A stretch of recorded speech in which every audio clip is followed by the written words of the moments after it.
Good morning, everybody. My name is Tony Guglielmo, and I'd like to welcome you to TransLink's first quarterly open board meeting of the year. Would also like to thank those of you who are live streaming today, either on Facebook or Twitter, for joining us.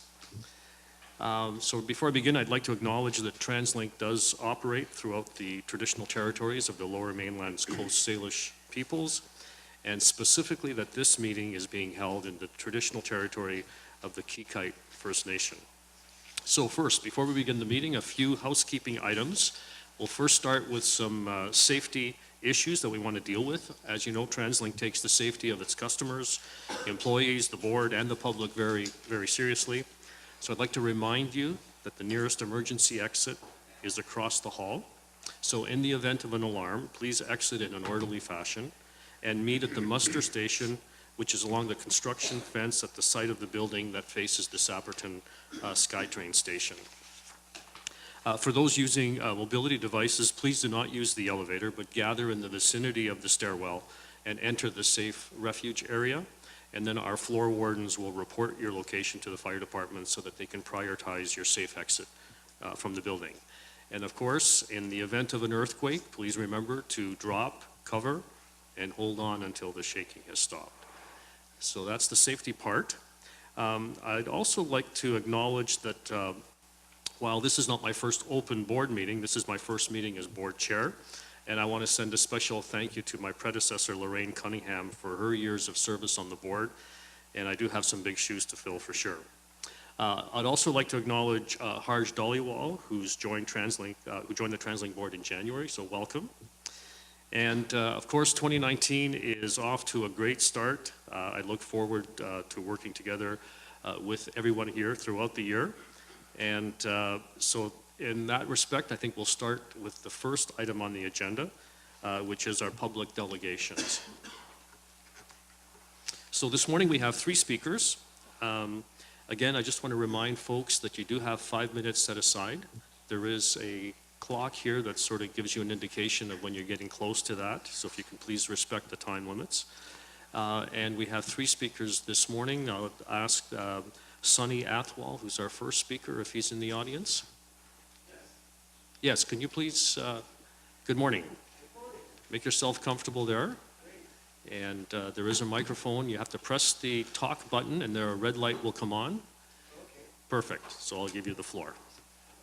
Good morning, my name is Sunny Atwal, and I'm a public member of the, I've been in Surrey, born and raised, 45 years of age, and I've got 2 beautiful children. I take the bus frequently to work, and what's been happening here was the 323 that I take from 96 and 128 in Surrey, thank you, it's been really overcrowded, and a lot of the people that are on the bus with me are going to school and work, and it's been to the point where it's winter cold and people are being left behind, right from 128, 96, from about to 100th and 128. Those people at those bus stops were left out behind in the cold, and the bus was always overcrowded to the point where we're squished together. And I just wanted to bring it to your attention that the bus needs a little bit more service. If we can get that, that'd be a great solution to accommodate some of these passengers that are, the commuting to and from work. And that's why I'm here today. And also I'm here to bring attention to this other issue with the Bay 14, this bus called 314 and 329 that goes from Surrey Central to 96 and 128. There's constant, it's a place where right in front of the Surrey Central, there's a lot of people hanging out there doing drugs and selling drugs or doing some assaults and criminal activities happening there, and it's not safe for the public to stand there. And people, even with ladies with babies that want to take the bus there, they don't stand there no more. Just asking if the TransLink can move that bus stop towards the 96B line or somewhere else to pick up the passengers so we can stand there in safety. And just recently there was somebody bear maced there recently, and I brought it up with transit police, and it's been an ongoing issue. It's sort of like a mini Hastings Street there. There's a lot of drug activity happening there. As you can see, there's an epidemic of fentanyl going on in the city, and it's rapid, and people are getting hurt and dying every day, right? I mean, it's just not a safe place for people to pick the bus up. And even me, I wait across the street when the bus comes, and I just kind of walk across the street and get on quickly. And it's just not safe, you know, for the public. And I really appreciate for coming down here to be able to speak to you guys, and I'm really happy that you guys are here, and I'm sure that we can all find a solution for public safety and all the passengers that ride your TransLink and the bus services. And all the drivers that I spoke to have one thing to say about the 323, is that it happens with the 319 as well, but the 323 is just a bus that's overly crowded all the time. And it's unfortunate that this is happening, but it's been happening a lot. And you know, so, and we always get this happening at Surrey Central. The lineup goes all along the side, along like a L outside, like at least, you know, a lot of passengers to get turned away, then they have to wait for the next bus, right? But mostly on the way to work and stuff. That's when it happens a lot, and during the peak hours, it's very crowded. But yeah, that's about what I had to say, and I appreciate you guys listening to me, and thank you for giving me the time today to hear what I had to say. Thank you. Great. Well, thank you, Sonny, for bringing those items to our attentions. And I think, Kevin, you had some thoughts? Thanks for your comments. And on the second matter, the public safety matter, we'll be sure to reinforce that with the transit police as well as CMBC and their planners in terms of the bus stop location and so forth. So we'll continue to make sure we're looking at it. On the 323, I think what you're describing is probably not really unique to the 323. We've had a real boom in our ridership here, which is a good thing. Demand is increasing. So the 323 is probably one of a number of pretty overcrowded buses. The good news is we did increase service on the 323 just last September during the peak. In the phase 2 funding plan, it's fully funded in, I don't know if it's 2020 or 2021. I think it's in 2021, so in a couple of years. The 323 will be advanced to a bus within what we call our frequent transit network. So that bus will be getting more resources as well. It will be a more frequent service that will help relieve the overcrowding that you're talking about. The extent to which we can accelerate elements of the phase 2 plan is actually something that TransLink and our mayors are looking at. So I appreciate your comments on that. You can rest assured we do have our eye on it. We are aware that the 323 has significant demand issues, and we're trying to balance that with the other routes in the system as well. Great. Thank you very much. Great. Have a great day. Great. Thank you, Sonny. I think, Thanks. Ann, I you had just a wanted question? to thank you for bringing your concerns. We often hear concerns that are very specific to individuals, and it's refreshing to hear concerns that spread to the community as a whole. I go out to Surrey Central fairly often to go to SFU, and my sense has always been that there's plenty of eyes on the street. There's people around. So when you talk about public safety there, is it at specific times of day or night that you think those issues are more acute, or what's your thoughts on that? My thought on that is basically it's mostly it happens in the day and night as well. It's like it's basically it's not just me that thinks this. There's a lot of people out there that are just lined up there, and they're just sitting in front of the 314 stop, and all these people are doing this stuff behind their backs, right? And it just feels unsafe for them to stand there while this is all happening. It's just a matter of taking the bus to some other stop to pick it up, right? And there is a lot of eyes on the street, but things can happen in a blink of an eye, right? And sometimes, you know, it takes it takes a long time for somebody to respond to that if they're coming down the stairs. And TransLink police, the station that they have is right. It's a few about 200 feet away, right? It's still long. It's a bit of a walk. Thank you. That's great. And I think it'll take a community response. So the university, the local police, the transit police, all of us really have an obligation to do what we can to make people definitely, feel you know. and be safe. So thank you. No problem. Thank you. Great. Thank you, Sonny. So I'll call the next speaker, Diane Gillis. Good morning, Diane. Morning, I'm not moving in, and I do know about the That's 5 okay. minutes. I just got a few things. My name's Diane Gillis. I founded a neighborhood association in Burnaby several years ago because of significant criminality. The change has been marvelous. It's an example of us all working together I'm here today, and I should look at my notes in case I start telling you about my expected grandchild.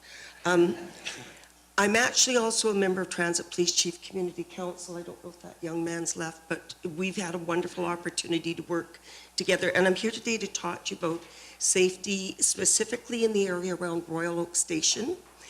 And over the years, we did speak with Hydro and Southern Rail because there were people sleeping their stolen property stashes of used needles and saline nebules, a chance for people to reach out and grab a purse. And we asked them about the overgrowth. They did clear it, and they've maintained it to this day. And I'm sorry Mayor Audit isn't here because they did it all the way to Stewardson Way. I have spoken to our mayor about the safety concern because I know it's not just TransLink, there are partners. But I just wanted you to know, I'm going to keep flipping through here, that, the build it and they will come. They have come to use transit, which I'm a huge supporter of, as are many of us. Our neighborhood is now developing because people used to shy away. There isn't that very visual deterrent.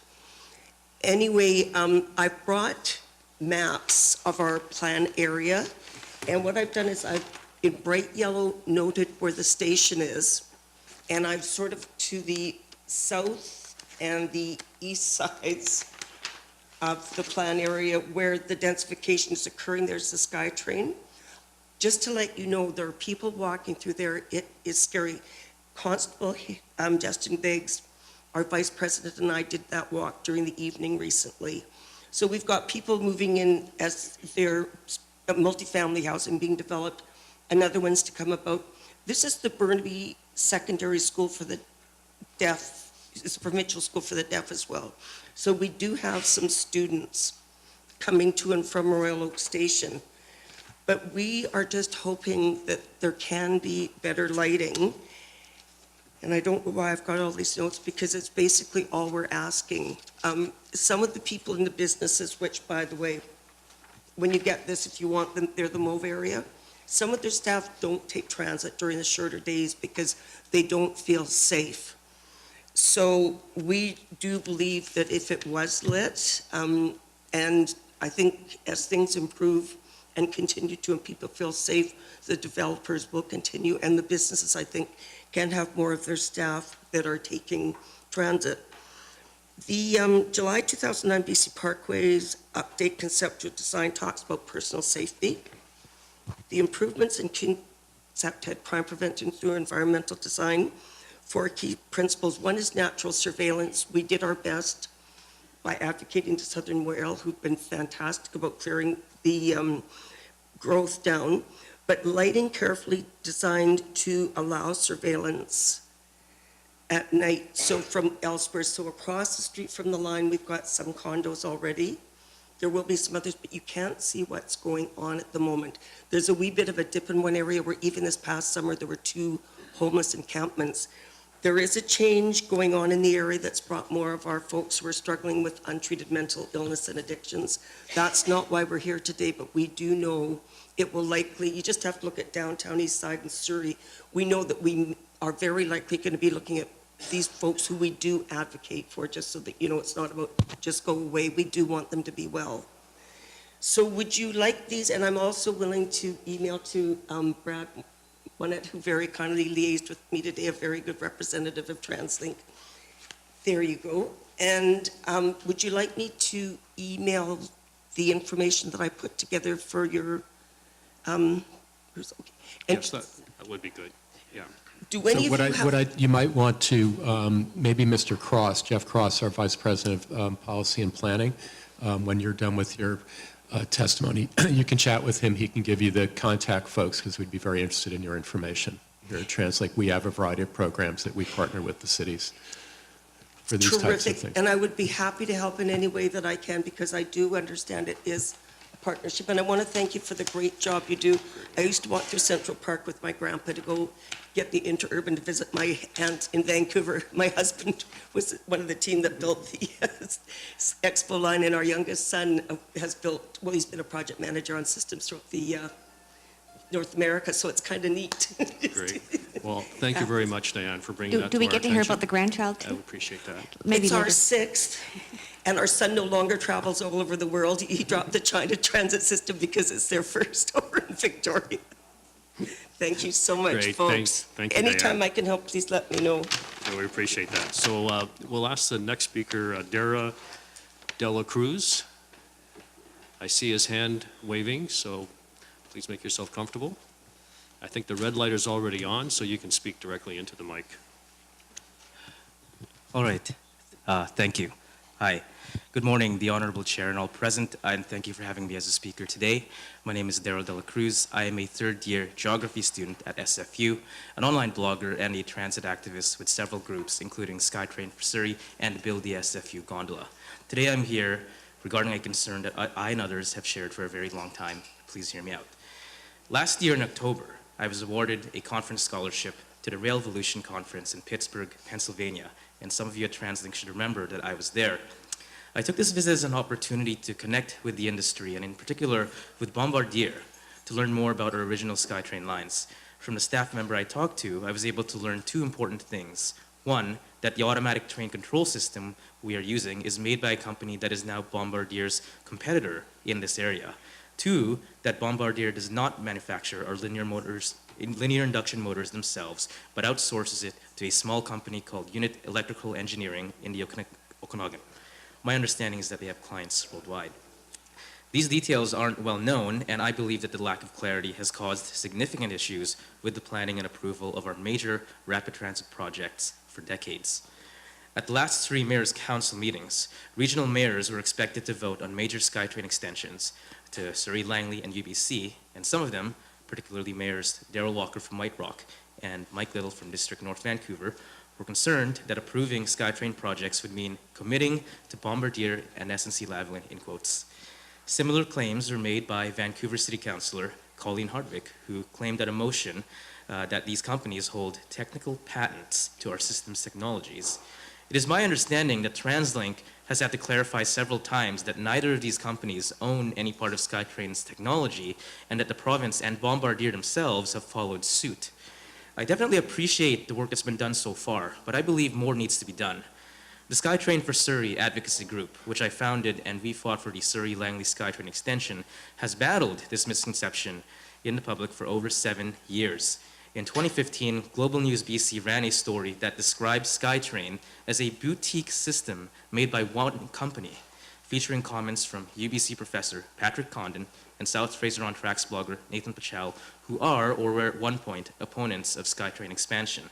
At the time, I was heavily involved with SkyTrain for Surrey. We made many attempts to call out the misinformation in this story. We weren't heard.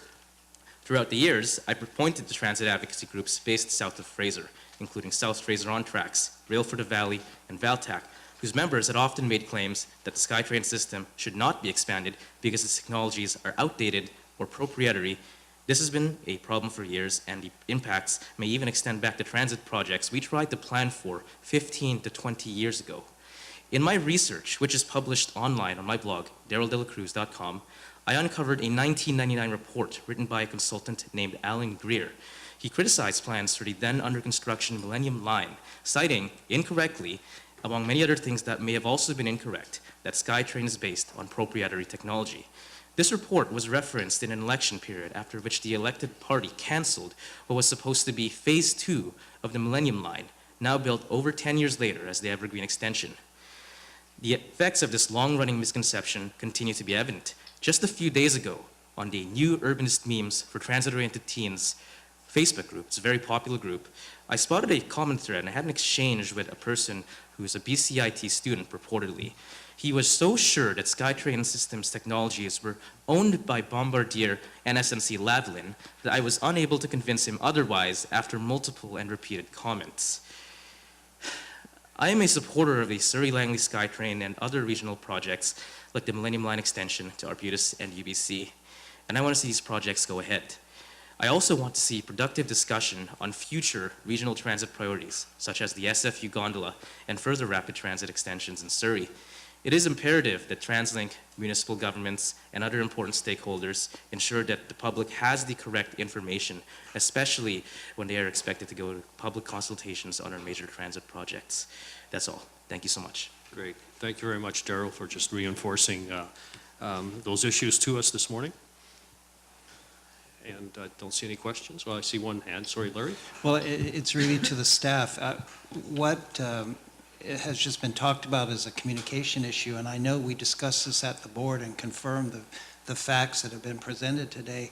I'm just wondering if Steve Venegas, the leader of our communications, is there a way that we can get this message out in such that one citizen doesn't have to try to get the message out, that we can get the message out perhaps in a more coherent way? So we've, yes, we are doing that. We had a letter to the editor, I forget which paper, from Sani Zain on this topic, responding to some misinformation. I've published something on my Instagram account, and if you're interested in being on my Instagram account, I don't know if Daryl saw that. And also we have a significant report that will be going to the Mayor's Council next month on this topic. So yes, we're mindful of that. We also are aware of the City of Vancouver council members' motion, which was ruled out of order, by the way, because it was so factually incorrect. I'd also refer you to a really terrific article in the Daily Hive of, I think, a week or a week and a half ago that says very much the same sort of things that Daryl just pointed out. It actually, the Daily Hive article did a very, very good job of pretty cogently and pretty comprehensively setting the record straight. So I would say that report that's coming forward would be the moment at which widely that we could confirm exactly this, what has been going out. So thank you. Great. So much. Thank you very much, Daryl. So we'll now move on to the next item on the agenda, which is the CEO report. So Kevin, I'll just turn it over to you. Thank you, Tony, and good morning, members of the board and folks in the audience. The first thing, if you want to put up the slide, first thing that I want to just mention, Monday, as I think many of you know, was Transit Driver Appreciation Day. It's a celebration that's throughout North America and Canada and the United States, been going on for quite a number of years, and it is a day to recognize our absolutely terrific frontline staff. 3,700 bus operators work for Coast Mountain Bus Company, and we also wanted to celebrate the 80 crew members of our C-Bus that are also part of the Coast Mountain Bus family.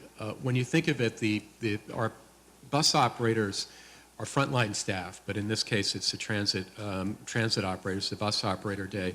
They're so much the heart and soul of any transit agency. I've been in this business a long time, and they've got a very, very tough job. It's a challenging job. They do it very well to provide for the safety of their passengers, providing good customer service and dealing with tough operating conditions and trying to stay on schedule. So I think all of us in this region, in this organization, we owe a debt of gratitude to our frontline employees and our transit operators. Many of us were out throughout the day on Monday in the wee hours of the morning and into the evening, saying hello to and trying to celebrate the transit operators. We had a very good, on the screen, a really, really active social media campaign to get the word out for transit operators as well through our various different social media posts. We reached some 166,000 people. We had a number of elected officials as well saying thanks. A picture of Parliamentary Secretary Bowen Ma on the lower right, several mayors as well. So just hats off to our transit operators. They do a terrific job in very, very difficult circumstances each and every day. I will say that we have not forgotten our station attendants at SkyTrain. They have their own day later on in the year, but it's something I want to think about it to incorporate the STAs into this as well. I think they deserve it also. Moving on, and speaking of the conditions that our transit operators operate in, and our first delegate, as a matter of fact, ridership continues apace. Picking up on last year's record ridership, we had a 7% growth last year. some 437 million boardings, all-time high in our region. And so far this year, ridership continues to grow. January ridership was a very, very strong ridership growth. February was quite a bit weaker, probably because of the snow. But year-to-date through February, ridership is up 4.7%. So we see no end in sight for this very, very strong demand curve, and that is putting pressure on the system, exactly as was outlined in the first delegate. It is creating more crowding. We are trying to get out service as quickly as we are able. And in fact, last week at the Mayor's Council, they had a presentation from Jeff Cross and a conversation about getting started with detailing out the next phase of the program. The phase 3 funding, that would be the third and final phase of the funding, which still has a lot more bus service hours in that phase. We are actively internally working on the ways in which we might be able to accelerate some of the funded service that's funded in the phase 2 plan. Just to remind you, the phase 2 plan covers 2020 and 2021. So we're doing our best within the context of available fleet and the ability to bring operators on as quickly as possible. Those are really the main issues. So if we can get out some of the promised service a little bit faster, that will be certainly in everyone's interest. You also might have seen in the federal government's budget announcement the other day, one piece that was very relevant to us and very welcome included a provision to double, on a one-time basis, to double the existing gas tax fund, which could bring about $130 million through Metro Vancouver for transit investments without affecting gas prices at the pump. This would just be a one-time additional funds through the federal government. This is welcome. It's very timely as we are thinking about how to pull together the phase 3 plan. So we're glad to see that. It's brand new, can't say how those funds would be used, but certainly $130 million is a big chunk of money that can be used to help finance the plan going forward. As we are even thinking about adding service and accelerating service, we are continuing to renew our fleet in the various different areas. We've been reporting on the delivery of the new Mark III trains. You'll hear more from Mike Richard in a few minutes in the BCRTC report. The first of the brand new trains is in full revenue operation. And we're going to have a little treat for the public. Around Easter time, we're going to try to do a little social media campaign to invite our SkyTrain riders to identify and ride on all of the new trains as they're rolling out. So for those of you listening, be looking for cars 432, 31, 30, and 29. That's the first of the new 4-car Mark III train sets, and more to come on the social media campaign. A little bit of an Easter egg hunt that we have for the general public. The double-decker delivery continues on track. 32 of those vehicles are expected to arrive during the course of the summer. That will require as well some upgrading to the Richmond Transit Center in order to accommodate the new larger vehicles. Very exciting. I was on the radio the other day actually talking about Transit Driver Appreciation Day, and one of the questions I got, when are those double-deckers coming? So I know the public and our customers on the key routes that will receive the double-deckers are eager to see those buses. They will be deployed on the routes 620, 301, 351, and 555. They'll be providing more capacity, more comfort, and a little bit of that fun factor. We expect to start deploying the buses around the September service period and then throughout the remaining rest of the year. We're very excited to, at long last, get started with our electric battery bus trial. The 4 buses, 2 from New Flyer and 2 from Nova, should be delivered in April. They will then begin their testing, fairly rigorous testing, before we deploy it in revenue service. Each of the buses will need to go through about 300 kilometers of testing, and also testing the charging facilities. The charging facilities, one at the 22nd Street SkyTrain station and one at the Marpole bus loop in the city of Vancouver. So we have to make sure the four buses work with the 2 different charging stations. So by the time we meet again as a board in June, we should be just about ready, if not already deploying our test. It's the beginning of the future for us. We fully expect that battery electric buses will become the norm as we go into the next decade. We've been, of course, working with the board on our low carbon fleet strategy, and we'll have more on that middle of the year. We continue to receive delivery of our 60-foot articulated coaches that will be put in service for the B lines. We continue to make good progress on the 3 B lines, the B line in Vancouver on 41st from Joyce Station to UBC, the Marine Main on the North Shore, and Lougheed Highway from Maple Ridge to Coquitlam.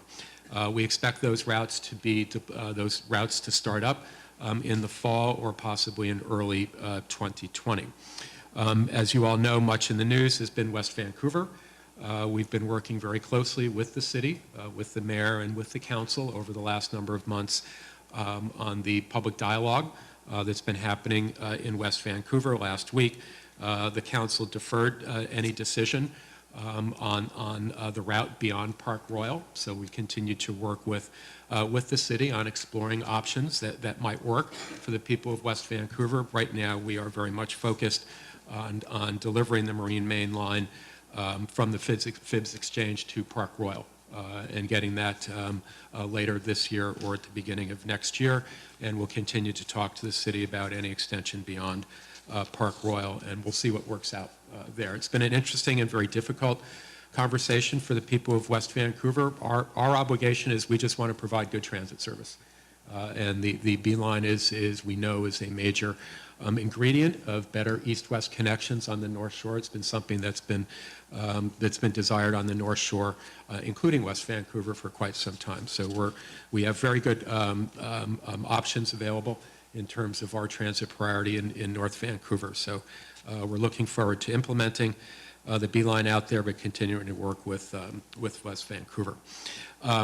Finally, I want to point out the next number of months, and in fact through the summer, we are going to be very, very active out in the community with several different public consultations going on. It's very important for us, just as we hear from public delegates here in our open board meeting. It's very important for TransLink to be getting out and talking to our customers and the general public on all aspects of transit planning.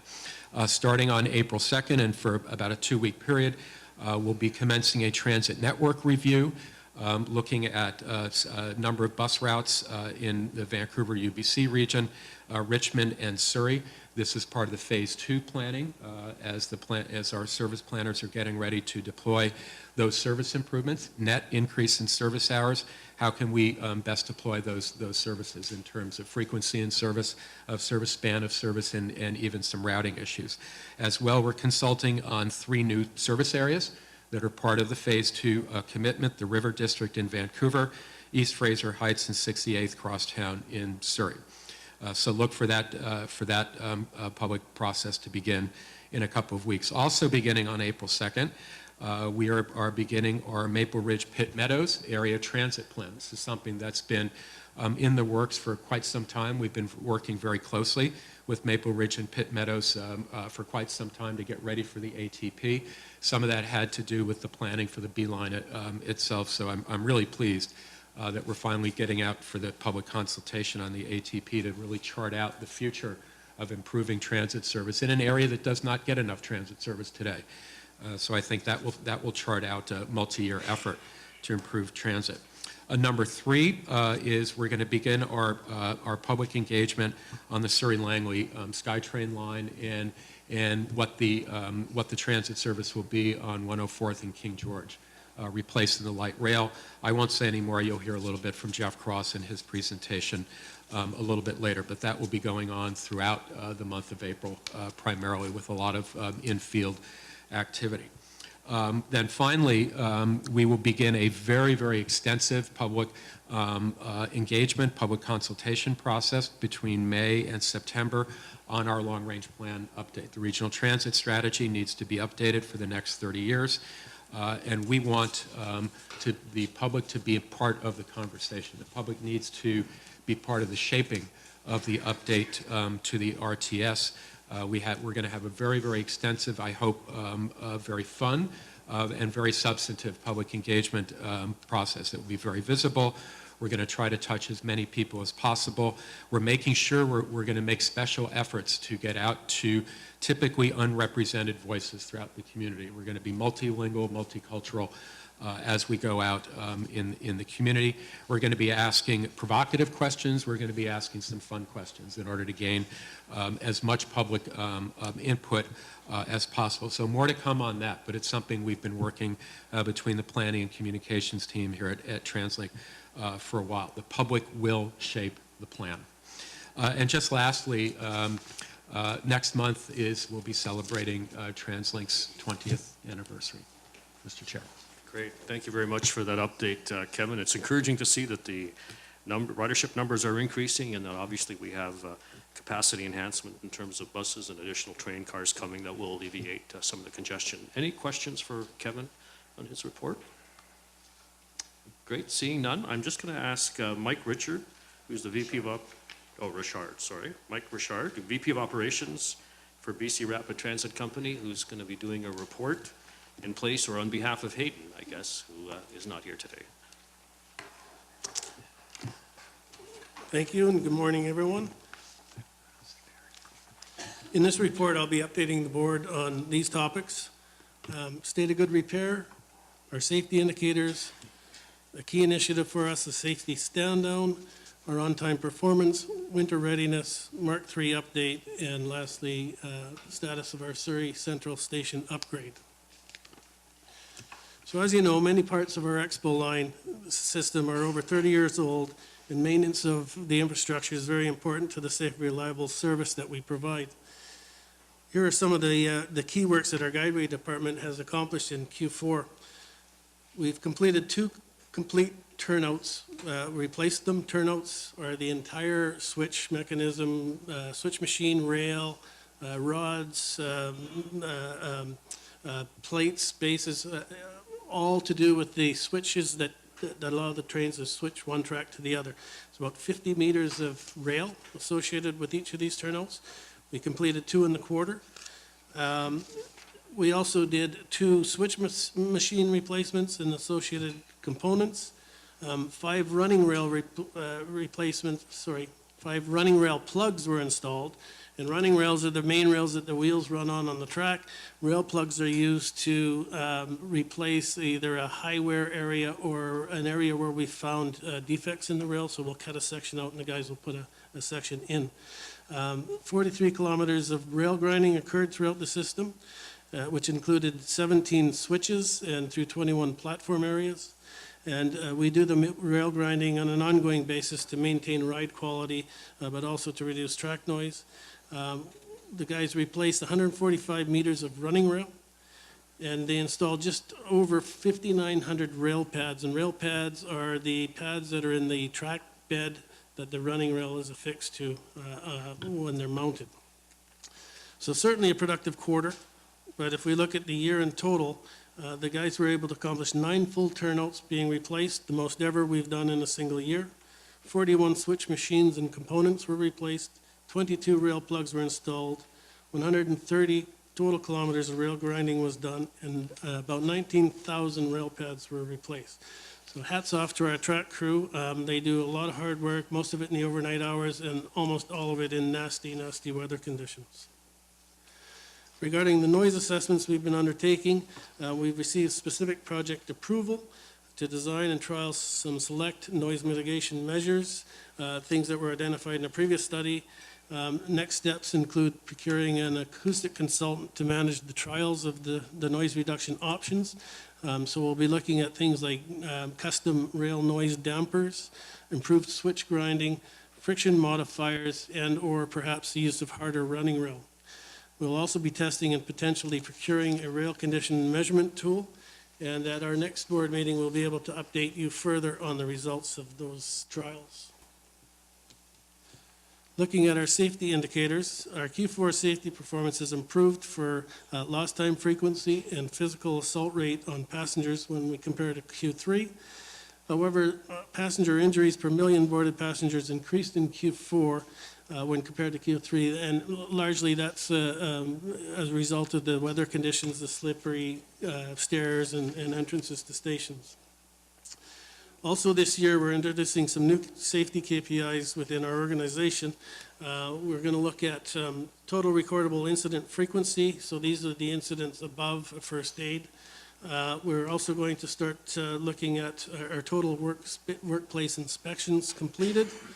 And we're looking at the total lost time accidents that are occurring, not only as a frequency rate, but the actual numbers of events that are occurring. So the safety stand down, as I said, was a key initiative for us. It was developed in Q4, intended to be delivered to every BCRTC employee and new hire by the end of this quarter in 2019.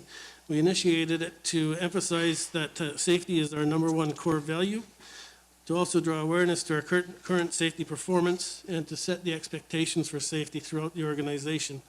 And as of this week, over 90% of our staff have had this presentation given to them, and we're just waiting now on people that were on vacation or people that were off sick. So we hope to have everybody done by the end of the quarter. Turning to system delays, the number of major delays on the Expo Millennium line have reduced greatly compared to 2017. Our delays 16 to 30 minutes have reduced by 34%, from 70 in 2017 to 46 in 2018. And our delays over 30 minutes have also reduced by 30%, from 23 in 2017 to 16 in 2018.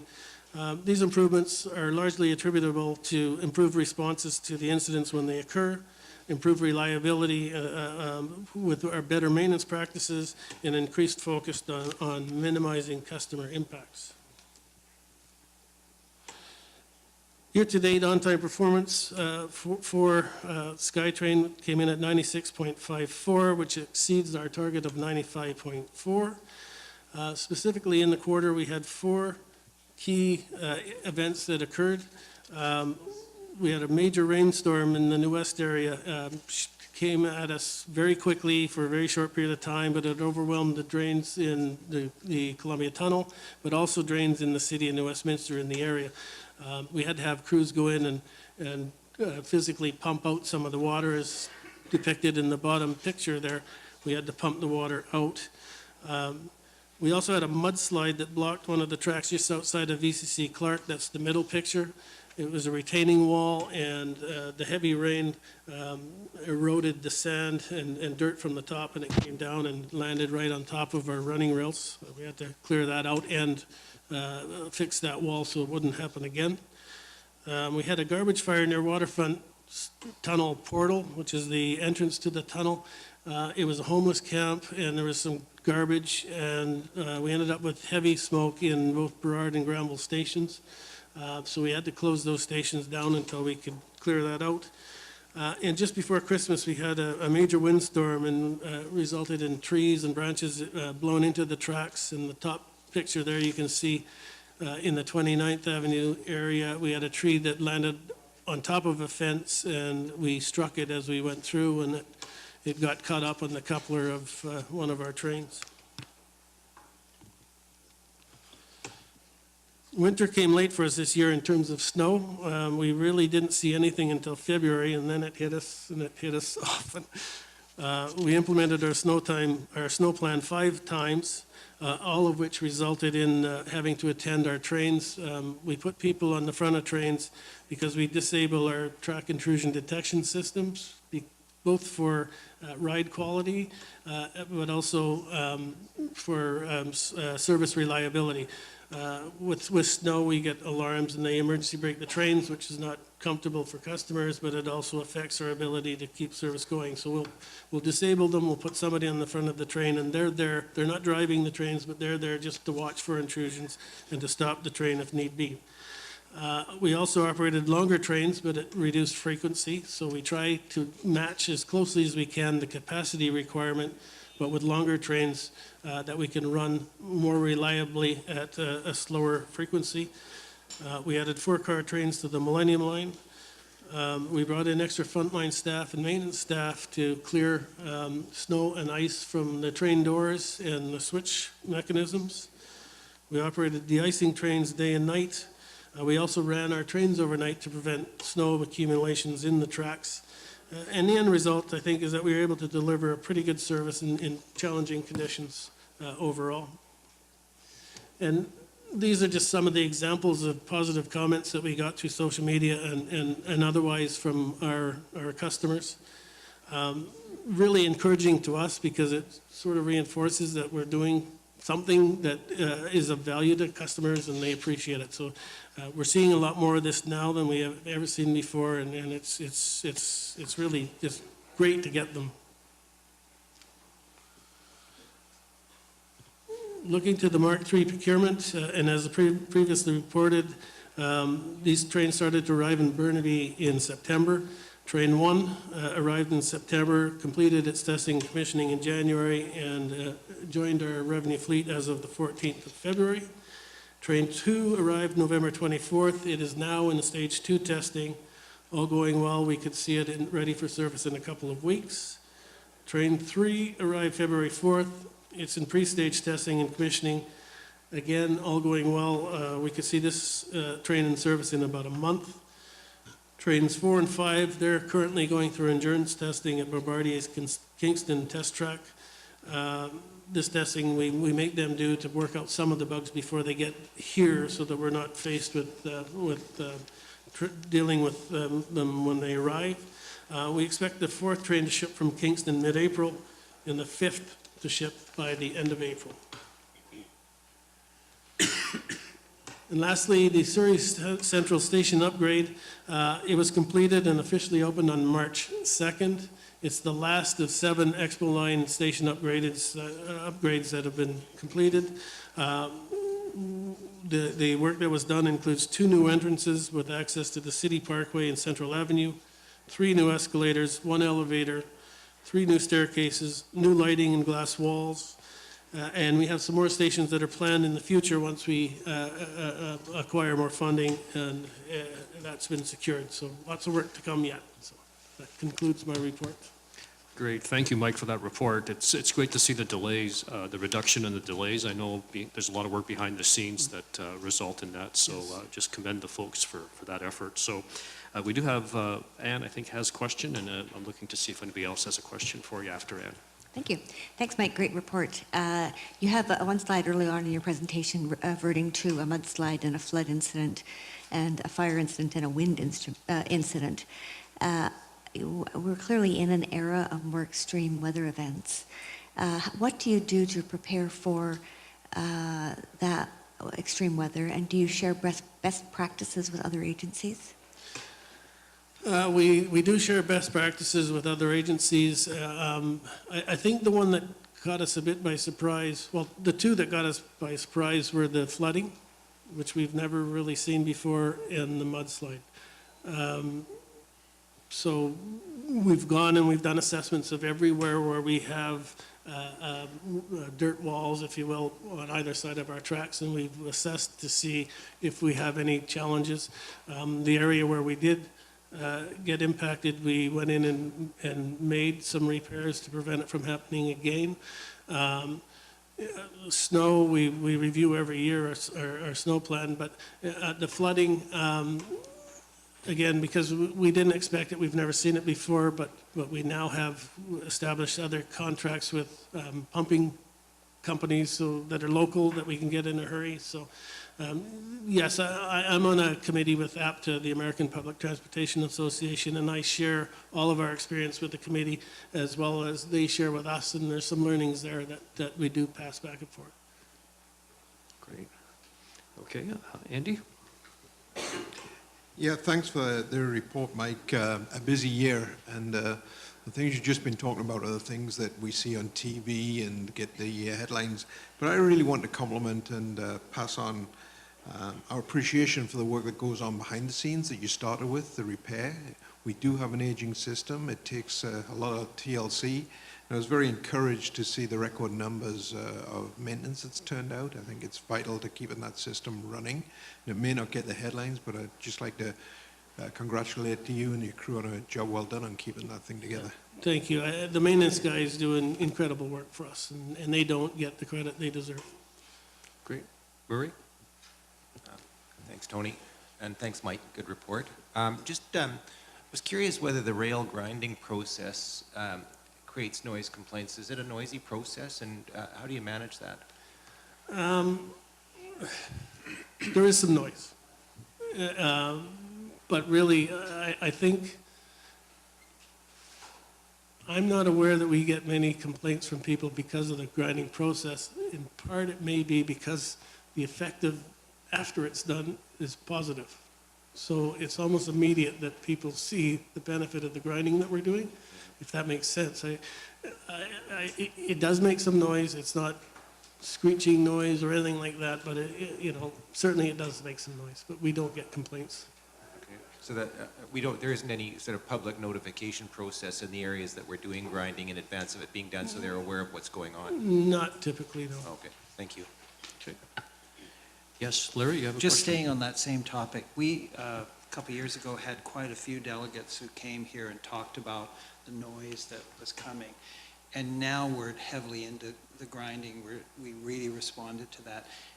Are you getting feedback from those communities where it was a problem that, yes, now it's sounding better? Are we getting good feedback from the neighbors? We have really good feedback from several of our neighbors that have been in contact with us, and we open the line to them. So we want to know, and in fact, they do tell us when things are starting to get bad again, and we add that to our maintenance plan and get to the areas quicker than perhaps we would normally. So we have a very good dialogue, I think, with the people that have raised concerns in the past. And I think we need to notice that's in vivid contrast to what it was like several years ago, where people seem to be coming to us and saying that no one's fixing this is an ongoing problem.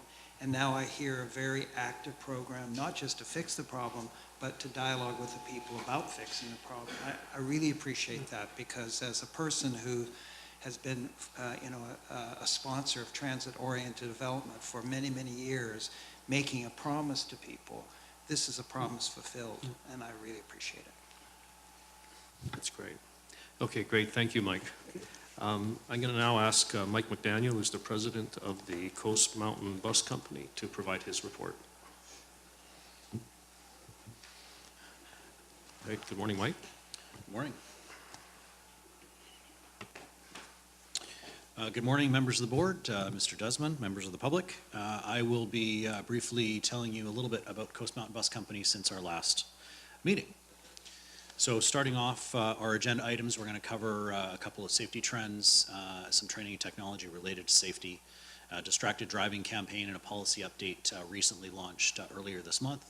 On our winter readiness, we'll do a tire sock update in terms of performance, access transit update as well, and of course ending with changes to our community shuttle relative to our fare boxes.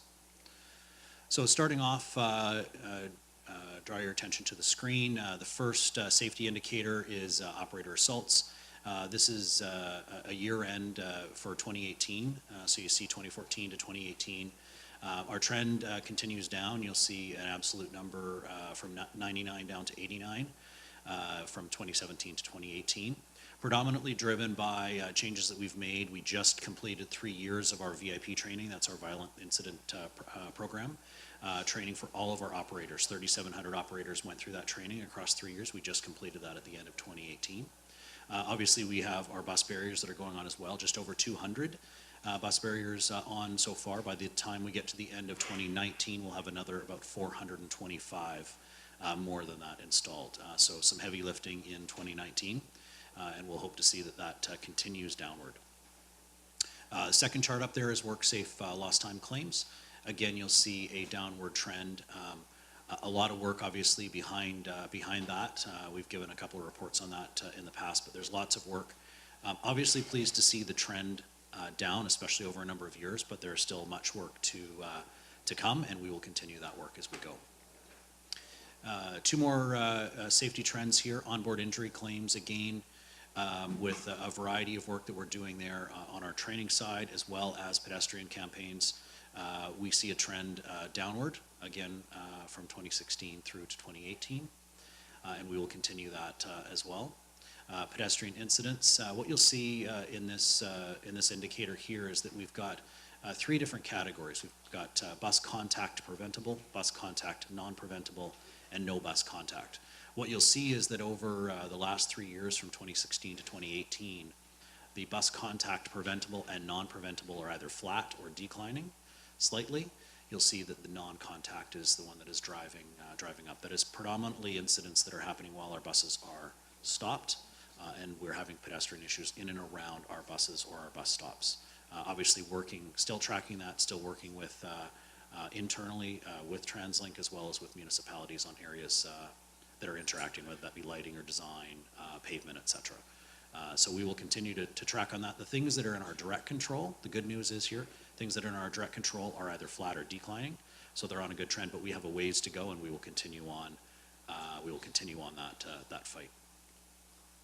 So switching gears to training and technology support for our safety efforts. As many of you know, we have our bus training simulator that's landed in January, and we're implementing that into existing training right now for new training, as well as remedial training for probationary employees in their first year. More of that will happen as we develop more training programs in 2020, but we're very excited to have it. It has been well received so far. We've had a number of people actually try that out, and it's gone very well. Our learning management system, also very new. We'll be launching halfway through the year with CNBC with a 1-hour training module that we're designing right now. That will see all of our operators within a 90-day period go through that online training, which is a 60-minute for safe driving refresher. So that's very exciting. And then later this year, we are actually very excited about a demo that we'll be doing for collision avoidance. There's a variety of aftermarket collision avoidance technologies that are out there, and we're going to be demoing a couple of them in Q4 to try to see how we feel. There's different technologies, so we need to take a couple different looks at a couple different vendors, and we'll have results of that by the end of 2019. Switching gears to distracted driving campaign, as mentioned earlier this month, we launched a distracted driving campaign that lasted 1 full week. In depot, out on loops, we had our training teams, our management teams doing coaching sessions with our operators. It was in conjunction with a new policy update around technology use, and so what we've updated with that policy is that no earbuds are allowed, or Bluetooth earpieces, as well as smartwatches. This is the trend in the industry. Obviously, this is over and above what a residential person driving in their personal vehicle would be held to, but given that the sole job of our operators is to drive large vehicles with people on board in traffic, we are following what the rest of the industry is doing and making it more stringent. So we rolled that out at the same time, and making our overall operation safer. So as mentioned, the winter readiness campaign, this is year 2 of our tire socks. If you remember last year, year 1, we had 3 days that we had to try them, three times to try them. Between February 10th and February 22nd, we had 22 times to try these on different routes. In the lead up to winter, we actually prepared our past socks on some reinforcement on the edges. If you remember a past report, we were having issues with that. We actually changed gears, so to speak, and we went with the manufacturer recommending a smaller sock size. So what you see in the pictures here is the larger sock size. We got about 40 kilometers out of them. We're getting almost double that.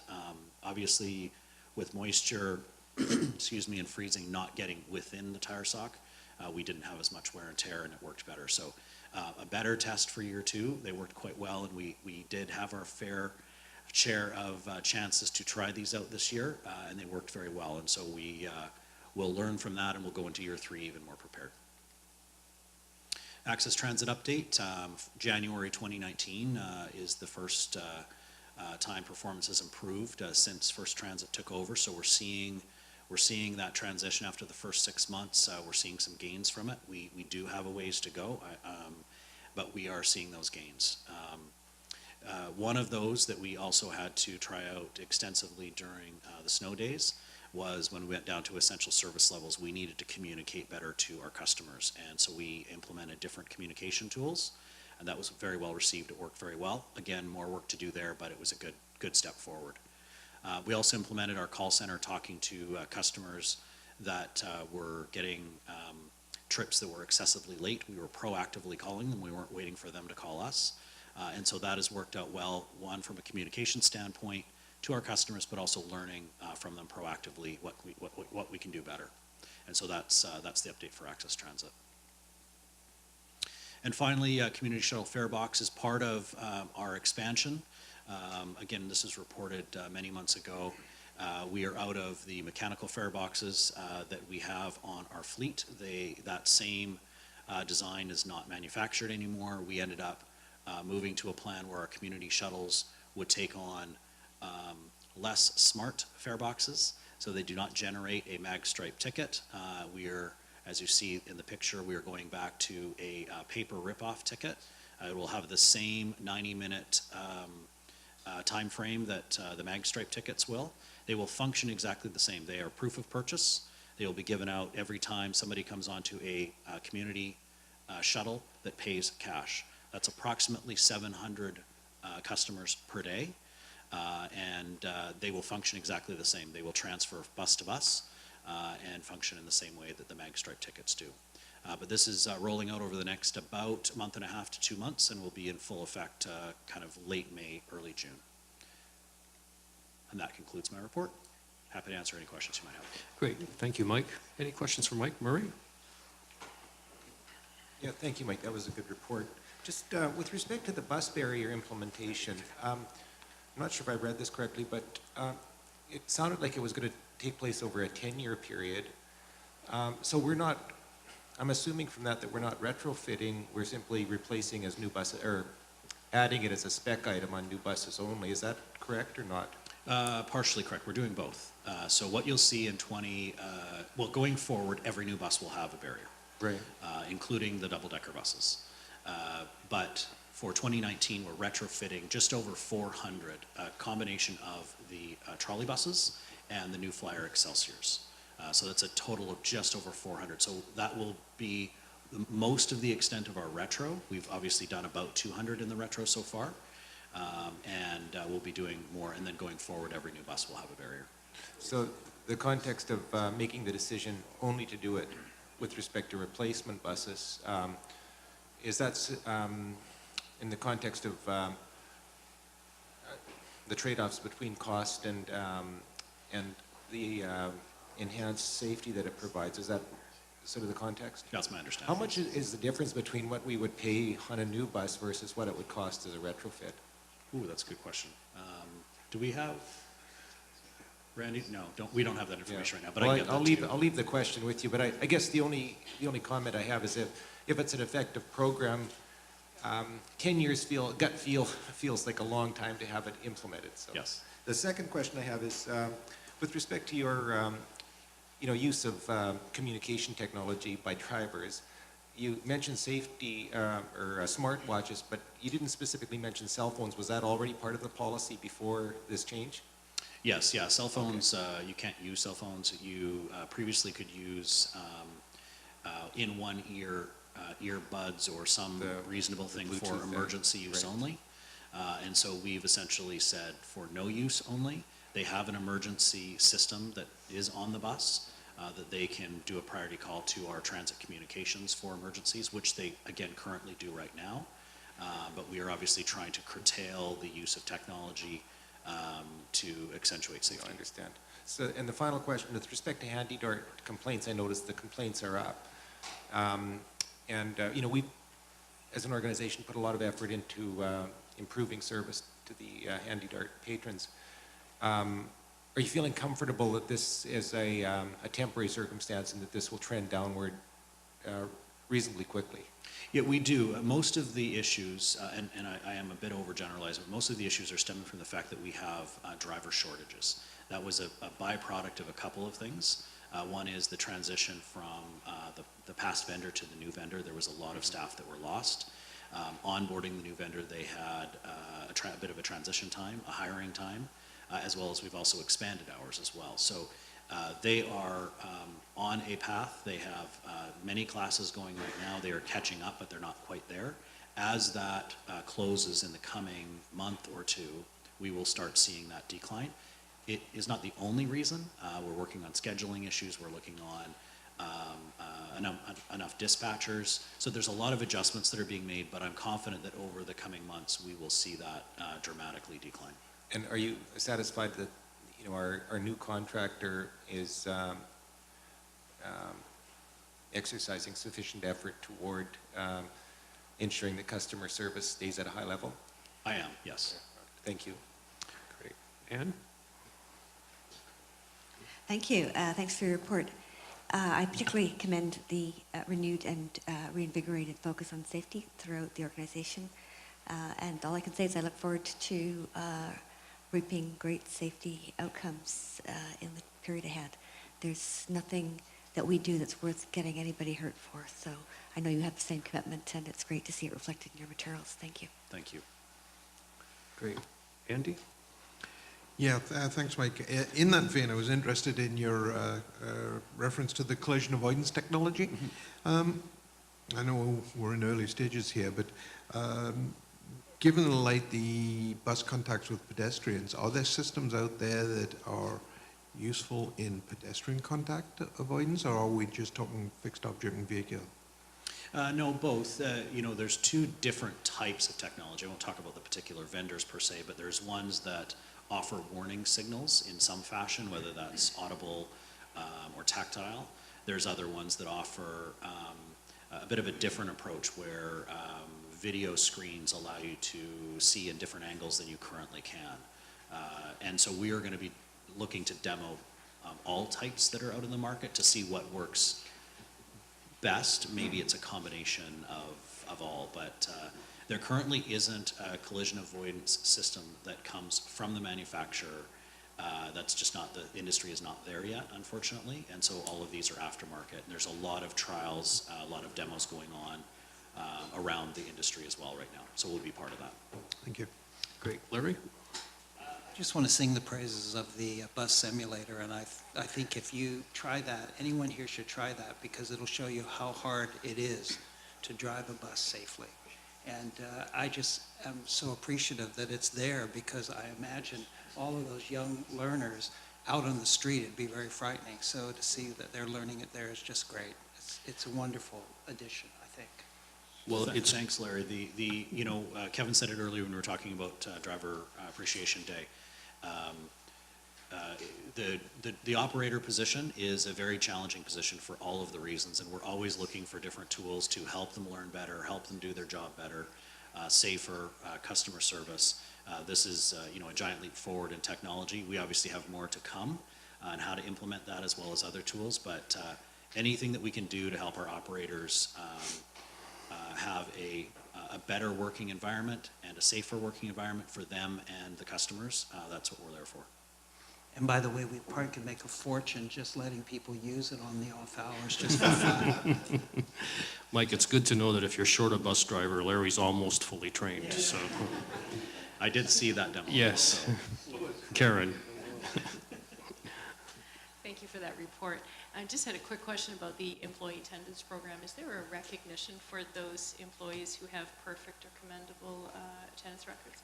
Yeah, it's a good question. There's a variety of levels of celebration that we do, and probably culminating in the 25 years of service awards, where people are celebrated for their perfect attendance and their perfect service that they've had with us. We actually just had that about a month ago for this year's version of it, and celebrated a good number of people for their service.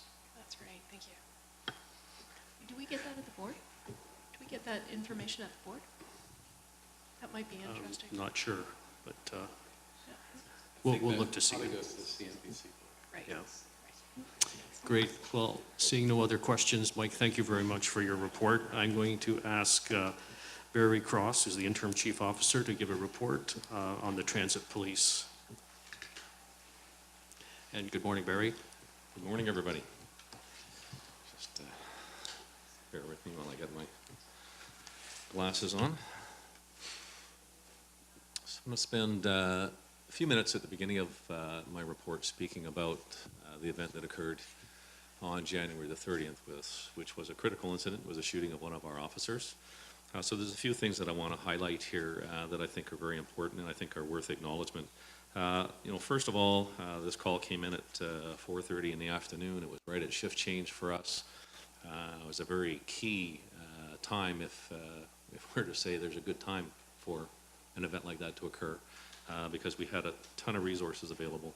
The Surrey RCMP, as you probably became aware, were the primary investigating and responding agency on that, taking over for our agency as we initially got out there on scene.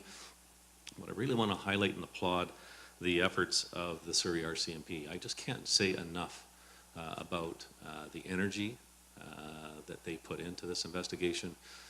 They treated Constable Josh Harms, who was our officer shot, as if he was one of their own, and the outpouring of assistance offered to us by all of our jurisdictional policing agencies from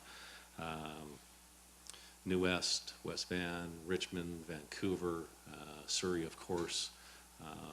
We were very overtaxed that particular evening with resources, and we had a lot of people filling in, helping us to continue to police the rest of the transit system, because it just doesn't shut down completely when an event like that occurs. If you didn't already know, one of the first people on scene to help provide first aid for our officer was one of our own station attendants. So kudos to the TransLink employees that were on scene. We had transit security providing traffic control and pedestrian control, crowd control, BC ambulance service, etc., on scene to provide the response that we got that particular evening, which was just completely overwhelming. As a follow-up, Josh Harms is doing very, very well. Certainly was in the news. Josh was shot 2 times.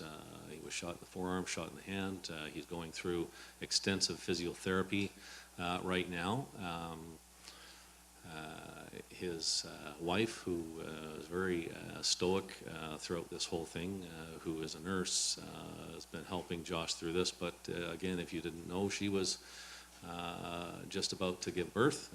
They are now brand new parents, and so not that having a child for the very first time isn't stressful enough in a family, but her having to take care of a brand new baby and Josh, who has got 2 wounded appendages as well. I'll just go on to say that our critical incident stress management group stepped up, as well as other agencies providing that assistance for us on the night. But there's been a lot of work has been going on and still going on within the organization to help our staff, both civilian and sworn officers, come to terms with the event, whether you were on shift that night or off shift that night.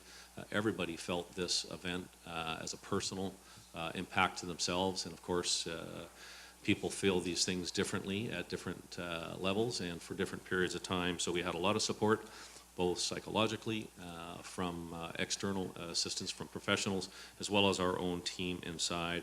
And we've just finished completing a critical incident debrief that talks about things such as policy, equipment training, supervision, the people we have, whether there's the right training and things going on. So we'll be learning from this, obviously. We're very, very pleased that the outcome was so good, considering everything that occurred. Josh is expected to make a full recovery. Of course, as you know, the suspect in the event was arrested 4 days later, which gave a lot of people, both the citizens out in Surrey, people riding the transit system, and our own staff, a lot of encouragement and feeling very good that this was going to be coming to a very positive response. Coincidentally, well planned before this event, on January 31st through February the 1st, we were part and parcel of First Responders Mental Health Conference and Symposium. There were 23 law enforcement agencies, 44 fire departments, 9 emergency health services departments, 396 attendees altogether, dealing with a conference that addressed a number of issues, but more specifically, reducing stigma Certainly that's something that we have to keep aware of in the workplace. Resilience training, which, as I said, is very apropos, coming on the heels of an event that we dealt with on January the 30th, and just general mental wellness.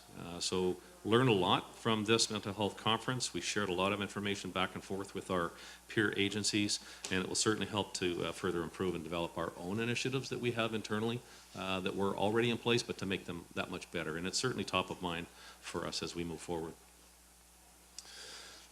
Just some good news as far as stats go, and in policing, you know, statistics are statistics. I mean, the more work that you do, the more you know, crime stats that you have.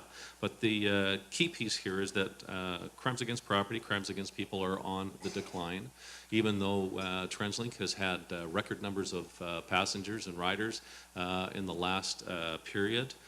When you take it as a percentage of events for 100,000 boarded passengers, we are on a decline. So our total numbers are going up. I'll cover that in the next slide. But it's a very good news story about the proactive work that our staff is doing. Just some year-end stats that you can wrap your mind around a little bit. 7% our reported files are going up. That's about 39,000 files that the transit police dealt with last year. Warrants executed up by 16%. New charges for new arrests up by 8%. And breaches are up 7%. And for those that don't know what breaches are, we're talking about court-imposed conditions when people are released. They're not to be in a certain location. They're not to contact certain people. They can't have weapons. They can't have certain other things that are imposed upon them. And the fact that we have a proactive service delivery model that allows us to be out there as a community-based beat policing unit, and we are out in the public on a regular basis, allows us to interact with a lot of people who are on the transit system. The fact that we have the FIN process, that we have the VT process that's in place now for abusing the fare gate system, that's really our Motor Vehicle Act. It allows us to have people bring themselves to our attention. It provides an opportunity for our officers to engage with them. And in many cases, we find that people have conditions and are arrestable. That allows us to take those people off of the system who might otherwise be transiting on our system to either potentially do crime within the system or to do crime in another jurisdiction, and the transit system is just that avenue for them to get there. So just want to kudos to our officers doing great work throughout the year. And the final thing I just want to bring up, as you know, our organization right now is preparing for the arrival of a brand new police chief, Dave Jones, who is leaving from a very long career with the newest police department, is going to become our new police chief starting on April the 1st. April Fool's Day, in case you didn't catch that. And we're having a formal ceremony on April the 12th, and if the invitations haven't already gone out to you, they will be going out very, very shortly. And I just want to finish by saying that it's been my privilege to lead this organization over the last 8 months. Very, very proud of the Transit Police, the work that they do, all of our staff, both on the front line and behind the scenes, and we will continue to do a great job for you and for our passengers at the helm of the leadership of Dave Jones. So thank you, and that's my report. Great, thank you very much, Barry. Ann, you have a question for Barry? Thank you for your report and for your leadership over the past several months, including during some very challenging events. It's been greatly appreciated. Thank you. It's great to see someone so unflappable and yet deeply engaged in all of the issues that you have to look at. So thank you for that. I don't know if our earlier intervener, Mr. Atwal, is still here, but I wondered if you might respond a bit to the concerns he raised about safety and security on the routes and at Surrey Central that he mentioned. Well, I wasn't here to hear that, but I will just say in general, and I do say this all the time, we have a very, very safe transit system. You know, the reality is crime occurs. Crime occurs in every jurisdiction, in every neighborhood, and our neighborhood is a moving city. There's a lot of people that transit on the bus system, on the rail system, on a regular basis. And the reality is that crime does occur.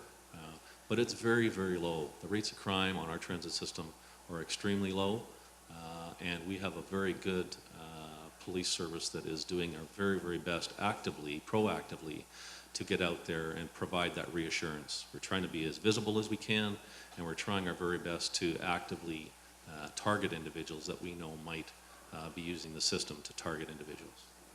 And where you do have hotspots, shall we say, you work collaboratively with the others in that neighborhood, as I gather, Yeah, too. we are a data-driven police organization, like many, and we look and see where the hotspots are occurring. We can very quickly, very nimbly reassign our resources to try to quell any rise in crime that might be occurring in a particular area, daytime, nighttime, days of week, and things of that nature. So we're very, very aware of what's going on in that environment from a crime data perspective, and I think we're very, very good at being agile and combating that. Thank you. Larry? My question is actually related, and it is not so much about the crime itself and responding to statistics, but the speaker was really talking about the sense of safety, the feeling of safety, as he and others were waiting for a bus. And do you have a way that you can make the evidence of our police force there more clear and more obvious, just to increase the sense of safety? I know you're very busy, everyone's very busy, but it's very troubling if a person comes to us and says, move the stop because it's so unsafe that I won't stand on that side of the street. And that seems to me exactly what our own police force should be zeroing in on. And do you have a way to deal with that? And if so, can we do it right now in the case of Surrey Central? Well, I don't know the exact location he was speaking to, but when it comes to issues at particular bus stops, we work very collaboratively with all our jurisdictional partners. We certainly get a lot of data that comes in from the bus company, from the rail company, on incidents that are occurring that are reported by their staff as well. And the best that we can do, and we do try to be as proactive as we can, is to be out there and provide visible reassurance. Oftentimes we're very reactive to incidents of crime. We try to be proactive when it comes to the knowledge that particular types of crime are on the increase, and then we'll get out there and, as I said, distribute some of our policing resources. But there's a lot that the whole transit system can do when it comes to people's reassurance, and that is by uniform presence. And it's not just police uniform presence. There's a lot of reassurance that's provided by station attendants and the types of uniforms that they wear, and other system staff as well. Happy to talk to Mr. Atwell if there's particular issues that are there, and if there's things that we can do with our jurisdictional partners to work in partnership with them to address issues in a particular location, we can do that as well. I just think since the gentleman took the time to come and see us here, it's obviously a problem that's affecting him and a lot of other people, and I think it might be good if you could zero in on that specific issue. Absolutely. We have neighborhood police officers that we can engage him with and try to help provide some response to that to help him feel better.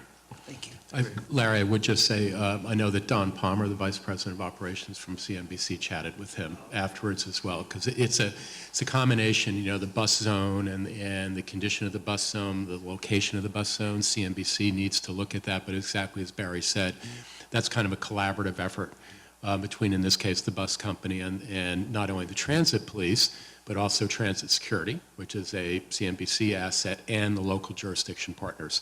We cannot, particularly on the streets with the bus system, we cannot provide that level of safety and security without that strong support and partnership with the local jurisdictions. I can't underscore that more.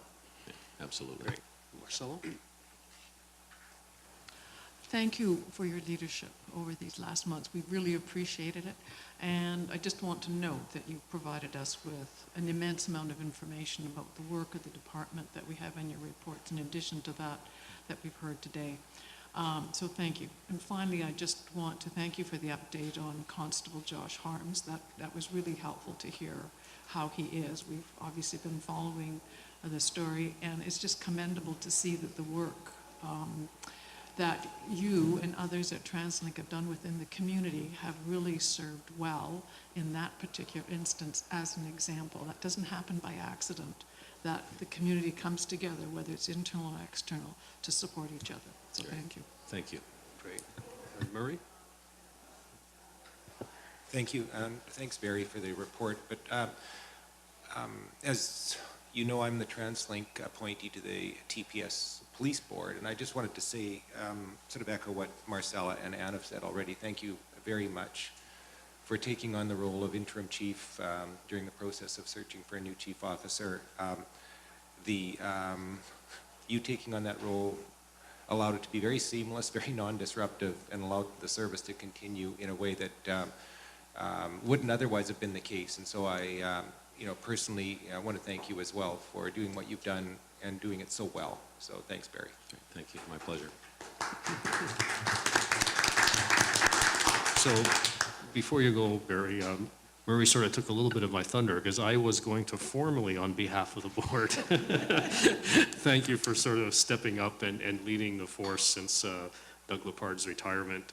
As you mentioned, April 1st, Adam Jones is starting in his new role of chief officer. But not only, I wanted to thank you not only for taking the reins, but really for continuing to be a leader and a transformational force behind the police. The transit police. So, and we also look forward to continuing to work with you as we move forward. So again, thank you very much, and we appreciate all that you've done so far for the transit police. So another hand clap for Barry. Thank you. Okay, so I'm going to turn over the meeting now to Ann, who's going to give us first a report in terms of the Finance and Audit Committee, and then another number of items that arose from that committee meeting that we're going to be dealing with here at the board meeting. Great, thank you very much, Chair. And in the interest of time, I'll keep my report quite short.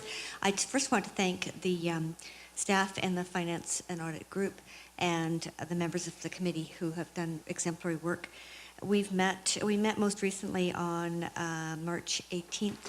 And we covered just an extensive amount of information, including under our consent agenda items, reviewing and approving our significant relevant policies, the Public Transit Infrastructure Fund, making sure that we have liquidity and making sure that we're within our borrowing, we have our borrowing requirements met. We reviewed fourth quarter commitments in excess of $1 million and project management oversight control. There's a lot going on, and those controls are more vital than ever. And I've received an update on major litigation, of which I can, I'm reassured to report that very little is going on in that regard. We received our 2018 year-end financial and performance report, some of which has been touched on by the CEO, so I won't repeat that, and approved its release to the public subject to this board's decision. We received the 2018 audited consolidated financial statements and the statutory annual report. We had an update on the engagement fees and independence of our external auditors. We reviewed the 2018 external audit findings report, which were excellent. We had an in-camera meeting, as is appropriate, with internal and external auditors. We reviewed the Director and Employee Code of Conduct semi-annual report, again, a commendable report, and received for information the finance and of our own terms of reference, which are unamended this year. Reviewed the joint committee structure. As you know, we meet jointly with the Mayor's Council to review financial matters as well. We, most interestingly, I think this quarter reviewed extensive safety report and a safety and emergency management update, all of which demonstrate that the entire organization is continuing to renew and revisit and re-engage with its overall mandate and commitment with respect to safety and emergency response. We received updates on major capital projects and their status, a market competitive overview for SkyTrain projects, which came up earlier in this meeting. We discussed and received information on transit fare discounts and fare infractions. We received an update on the property tax bylaw and 2019 replacement tax bylaw, which provide us with funding to carry on our operations. We received information about the transit tariff amendment and the paper transit ticket at Community Shuttle, which we heard about a little bit earlier today. We reviewed the motor tax fuel bylaw. We received a real estate quarterly update on TransLink's real estate holdings and development.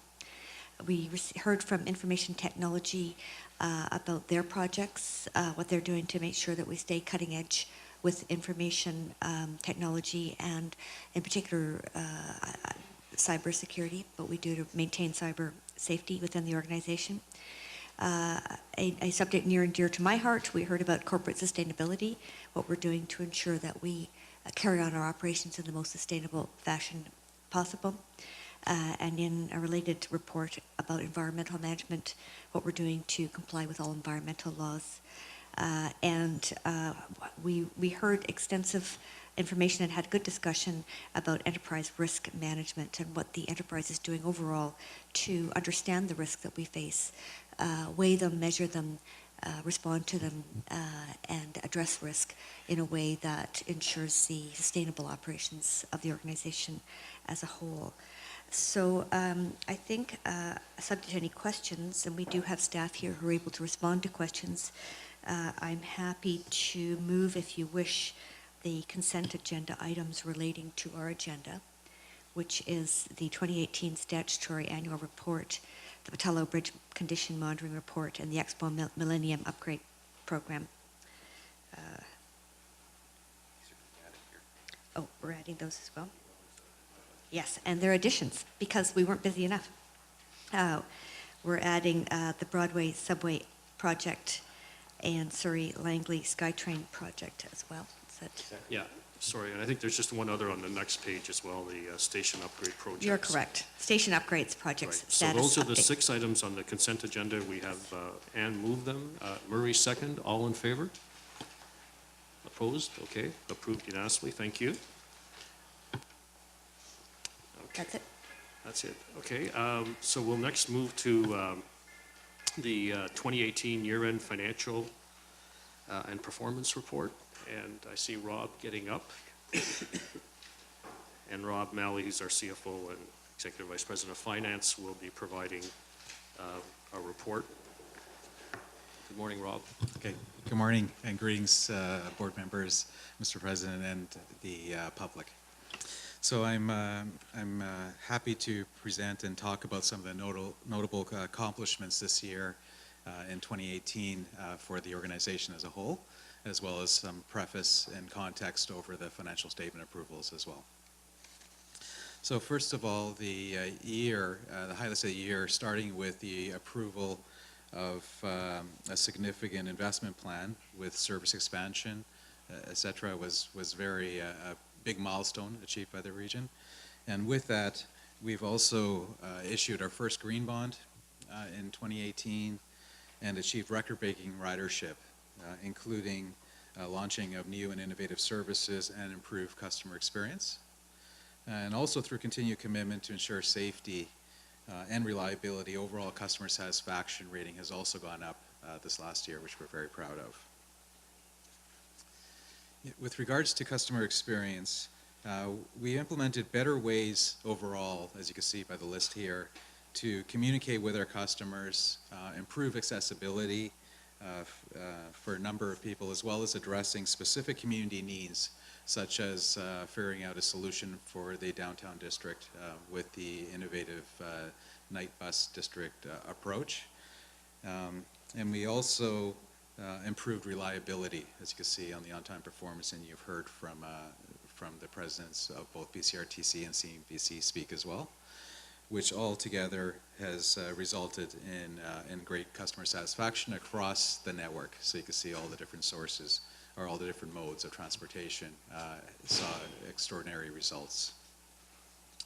And doing all of this, of course, isn't possible without our employees, both at the front end as well as at the back end of the whole process. So we're very proud for the 4th year in a row to be recognized as one of BC's top employers. We have, as well as other employers in the region, challenges with regards to the number of employees we have to recruit for just to keep up with normal churn, as well as the number of new employees that are required for the expansion. Those cover both operators as well as skilled trades, and we know in this region it's a problem across the board. So the fact that we keep our reputation high and treat our employees well is extremely important in our ongoing success. So we're proud of the accomplishments that were achieved. And also our commitment to sustainability, which we're very proud to join in with the region and the country and the world, essentially, in terms of making strong commitments in this regard that were achieved earlier this year. In addition to that, we've took some more action related to sustainability, including being the first transit agency in Canada to issue a green bond. That was also our largest bond issue since we've gone to the capital markets, issuing in our own name of $400 million, and that will be a part of an ongoing program for our ongoing financing needs for the region. We also have made impact on reducing our GHG emissions on a per boarded passenger basis for the year, down about 3%, largely driven from our investments in compressed natural gas and hybrid buses as part of our new fleet that is going out, and increased efficiencies in our operations across the board. We also have on there that we've made further investments. Kevin spoke to the 4 electric buses coming as part of the pilot. We've also just started the procurement process on 6 more potential electric buses on that route to just complement the route as well. So again, moving a little bit more fast forward with regards to our investment in that case. And one other note on here is just that our low carbon fuel program allows us to sell credits, and we've earned about $800,000 last year from selling those credits in addition.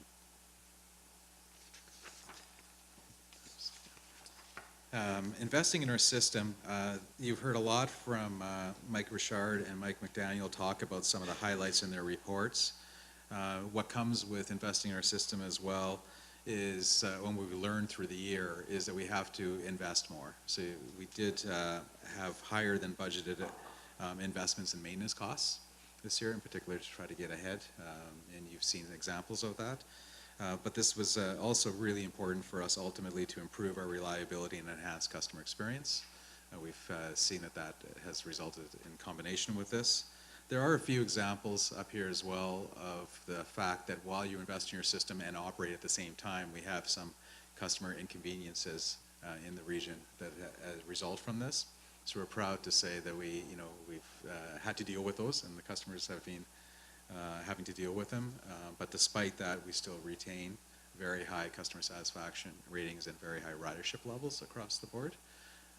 These will be things that we learn to manage really well in terms of going forward and minimize, obviously, impacts wherever possible, but they are required, and we really appreciate working as a team on that with regards to all of our stakeholders. Now, getting into the financial aspects of our results, our consolidated revenues for the year were $1.85 billion. Overall revenues, and I'll just explain that a little bit, overall revenues were a little bit under budget, largely because of government transfers. Government transfers are simply an accounting issue is why they show up on revenues. So it's timing. It's just when we realize the actual do the purchasing of them is when we realize the revenues. So it's just because there's some delays in terms of the procurement of some of those assets over the quarter that just went into 2019.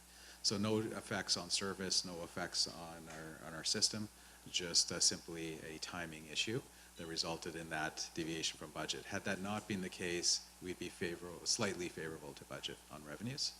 And specifically, one area of favorable variance is transit revenues. So transit revenues were up, and they were up about 5.1% higher than budget. That's consistent with the ridership numbers. As Kevin indicated, we're about 7.1% higher in terms of ridership than we, over the year, and about 5% higher than budget. So that's pretty much matches that. That's a good news story. On the other side of the challenge is the taxation revenue related to fuel tax revenue. And that came in lower, largely because we had record prices of fuel in the region over parts of 2018. And we also had record ridership. So we figured that there's a number of contributing factors that led to that, perhaps people buying fuel outside of our region and other things. We've seen that improve slightly at the beginning of this year. However, it is an ongoing challenge for the region in terms of a funding source.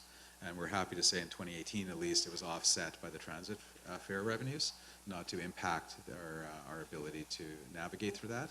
And as you're all aware, this is an issue that we're dealing with together with the board and Mayor's Council on future investment plans and progression going forward. On the expense side, we have about $1.66 billion of consolidated expenses. You see on here that in most areas, the expenses came in favorable. Overall, expenses were about $46.2 million favorable to budget. That's about 2.7%. The only areas that were slightly higher were rail operations, and again, that's mainly due to the maintenance costs that we talked about. We consciously decided to invest more money there to make sure we were keeping up to pace with what we were learning as we're going through this journey. And all other areas came in under budget or right at budget. So I think we did very well in terms of managing that through the process. Also, in one of the earlier slides when I talked about the financial results, I forgot to mention that also our efficiency improved through 2018.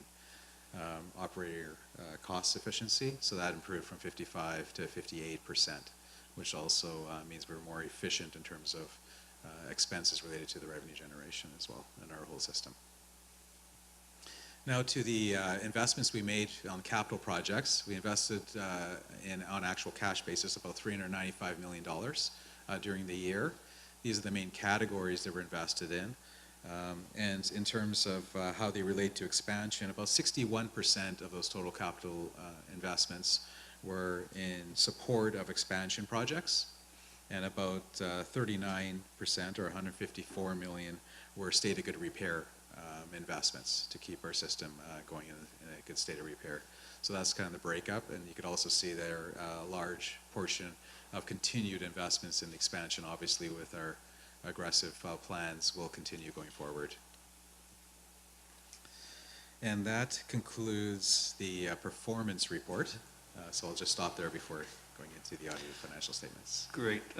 Thank you, Rob, for that report. Indeed, 2018 was very busy, but very successful, and obviously in large part that success is due to the 7,000 employees who did great work, and that's reflected in the performance report. So we want to commend that. So are there any questions for Rob with respect to the performance report? Marcella? Thank you. Thanks, Rob, for the report. I just had a question around our recovery, our operational cost recoveries of over 58%, which is, I think, a record for the organization since its inception. Do you have the ability to compare that to other transit agencies similar to ours? And if so, how do we compare? Do you want to answer that? We have one of the highest fare box recoveries in North America. Yes, we have the ability to. Those data are published in the United States, and we get the Canadian information through CUDA. Yes. Okay. Larry, and then Marie. Well, I was particularly impressed with seeing the customer satisfaction going up, even when we're experiencing growth and we're having all, things related to that. We had a hard winter, we have more crowding than we've had. And I think we really have to acknowledge that this is because of the very active program over the last year to address our customer service. The committee that we've had working, the programs that have been out there, the education, all of that, I think is really coming home to show now. It's not just talk, it's actually action on the street. And I just think we need to pause a moment and acknowledge that from all of our thousands of employees, that they have been putting customer satisfaction at the top of their list, and they've been providing service that our customers like better than they used to like. And I really think that's a good thing. Yes. Thank you. Great. Thank you, Larry. Murray? Thanks, Tony. Good report, Rob. And just wanted to, highlight the green bond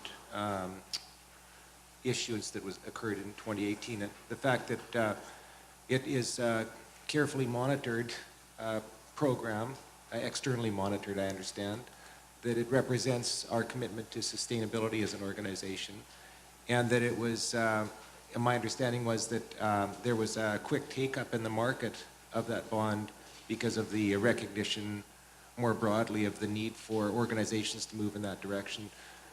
In relation to our ongoing commitment to ensuring that we're faithful to the criteria around the bond, how does that work?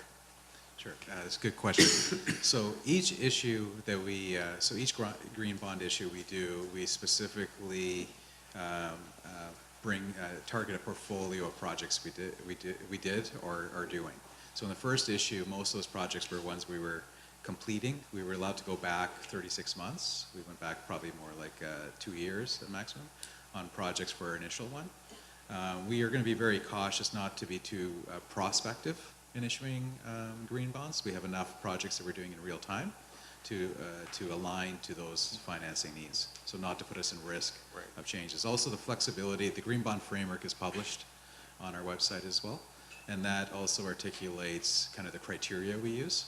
It is, we just have to stay to the general criteria. Fortunately for us, the majority of our investments that we do in our infrastructure, our services, et cetera, qualify.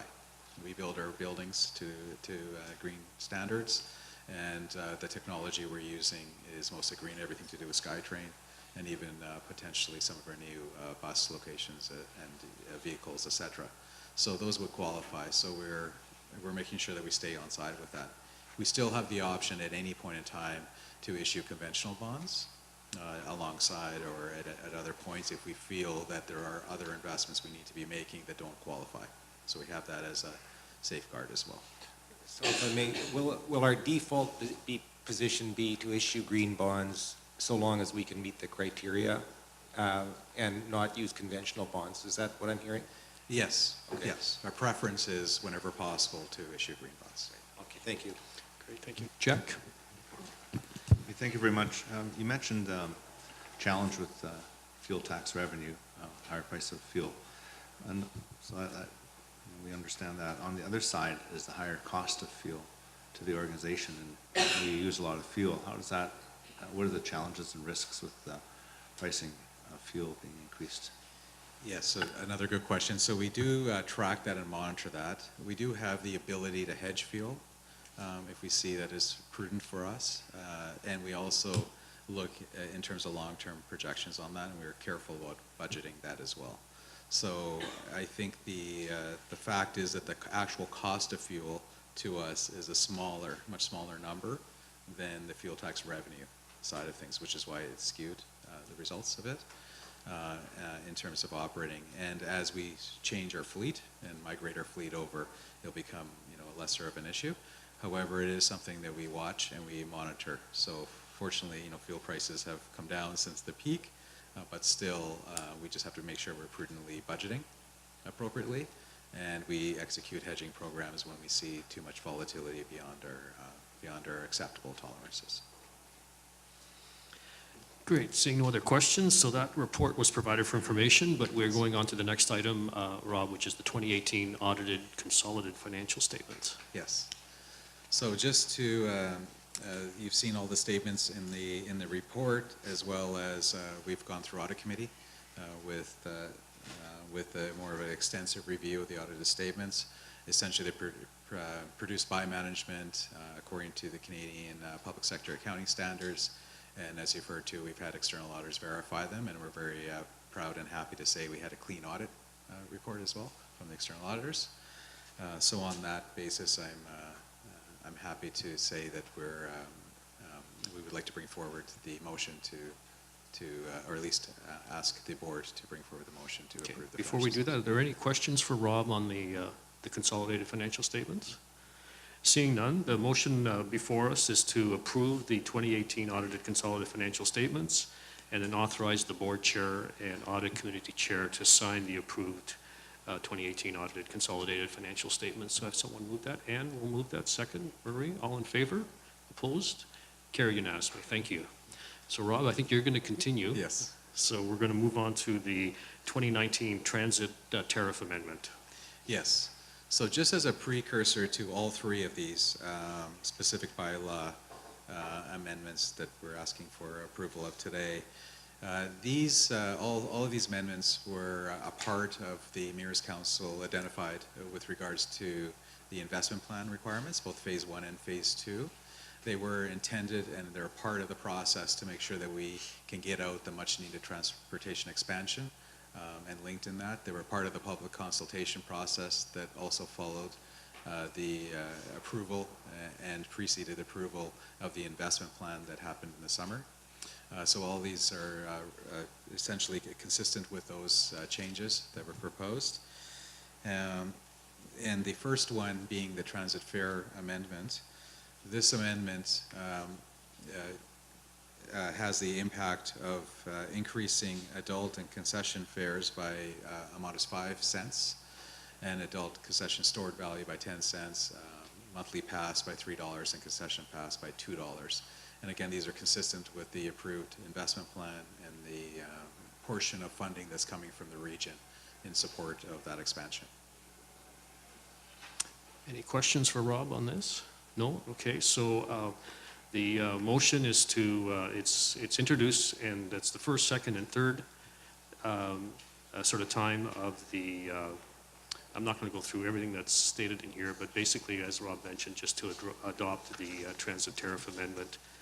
So Ann will move that motion, and second by Murray. All in favor? Great. Anything contrary? No? Great. Approved unanimously. Thank you. Okay. And now we're going on to the next item, which is the property and replacement tax bylaw. Yes. And the property and replacement tax bylaw, this year, what we're asking for is consistent with the governing legislation, which enables us to collect $381.8 million, including the $18 million replacement tax, for a total of $399.8 million. This tax, if you put it in terms of another perspective of the impact it has to residents, the resident class is going up 4.8%. That's 3% as per the allowable annual increase in the property tax, as well as the 1.8% for additional development growth, which is consistent with the prior approval of that change that we've had over the last, or at least budgeting process over the last few years. Okay, any questions for Rob on this item? So the motion before us is that we introduce first, second, and third time the bylaw as mentioned by Rob, and that we adopt that. So can I have someone move that? Ann is going to move that. Second, Marcella. All in favor? Opposed? Okay, carried unanimously. Thank you. Okay. And we still have one last item, which is the fuel tax bylaw. That's correct. Yes, and the fuel tax bylaw is the change of increase of 1.5 cents per liter, effective July 1st, 2019. Okay. And I'll just check with Gigi, are we doing scenario A? Still hasn't? Okay. So what we're doing is we're bringing this forward for FYI right now. We are waiting for royal assent for the legislation. And so we're bringing it forward as an FYI right now. As soon as we get royal assent, we will call a special meeting of the board to formalize the approval. We're hoping that would occur before April 30th, which would enable us to enact the change for July 1st.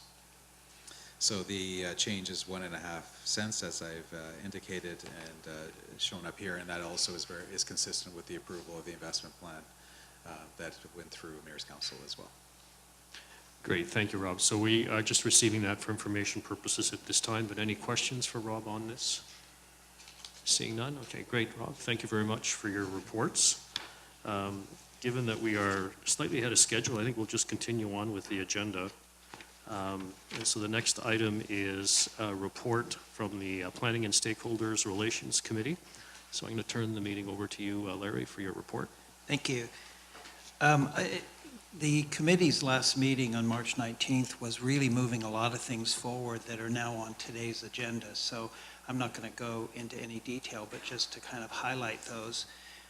We did review the terms of reference of the committee, and we had a good conversation about the the functionality of the new joint committees with the Mayor's Council, and we talked about ways to streamline and assist that, particularly related to the timing of meetings and things like that. For me, and I think for the committee, a real highlight was the proposal to establish a standing Public Handy Dart Advisory Committee, which is actually on the agenda today for approval. This is important because it gives us the opportunity to be in a constant engagement with our consumers for Handy Dart and have a group that can constantly tell us how to improve it, remembering that this was one of the biggest items I think that Mr. Desmond took on when he first arrived, and he's made, and the team has made huge strides on that, but now we want to continue that improvement, and this committee will do that.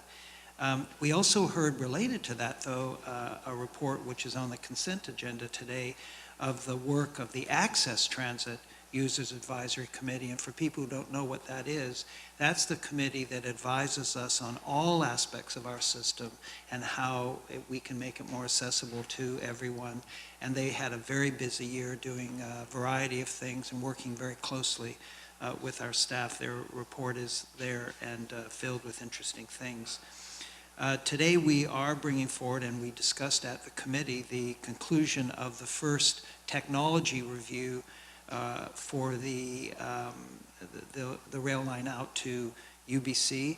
This is not the approval of the rail line going to UBC that's being put forward today, but it is a review of the technology, confirming that SkyTrain technology is basically the right way to go. I think that's essentially it, and I know that Jeff will be covering that as well.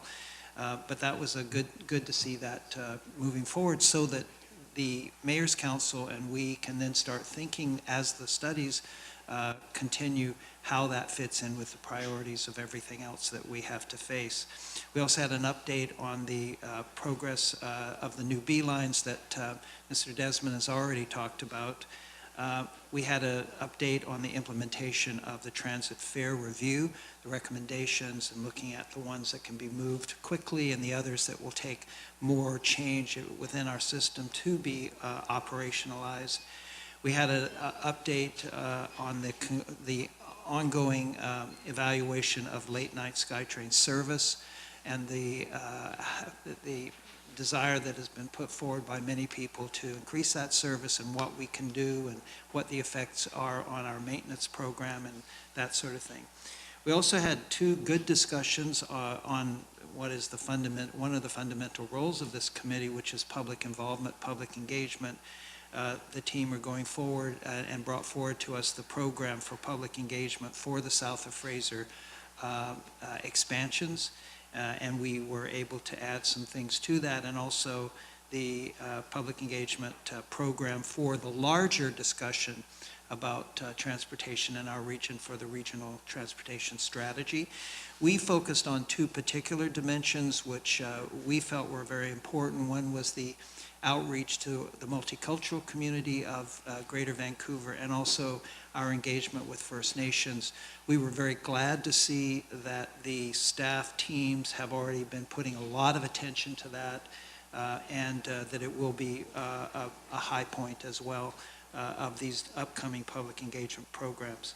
And then finally, we had, from the communications department, we had quarterly reports on the customer engagement that we have had, which is growing and diversifying, recent initiatives of that department for communications and marketing, and our summary of customer feedback over the last year. And seeing a department which is now really expanding its influence, I think, in the whole operations of the organization, which is, again, part of what this committee was anxious to see happen a couple of years ago, and it's been good to see that now starting to happen in a very big way. And so with that, Mr. Chair, I would move the receipt of the items on the consent agenda, and also, just to move us along, I will move the recommendations to found the Handy Dart Advisory Committee and to adopt the SkyTrain technology for the rail to UBC, so that the staff can continue the work to see how that fits in with all the other priorities as we move forward. Okay. Thank you. So all in favor of accepting the consent agenda? Great, approved. And we'll move to the Handy Dart Advisory Committee, and welcome, Jeff. You're going to speak to us with respect to that. Thank you, Chair.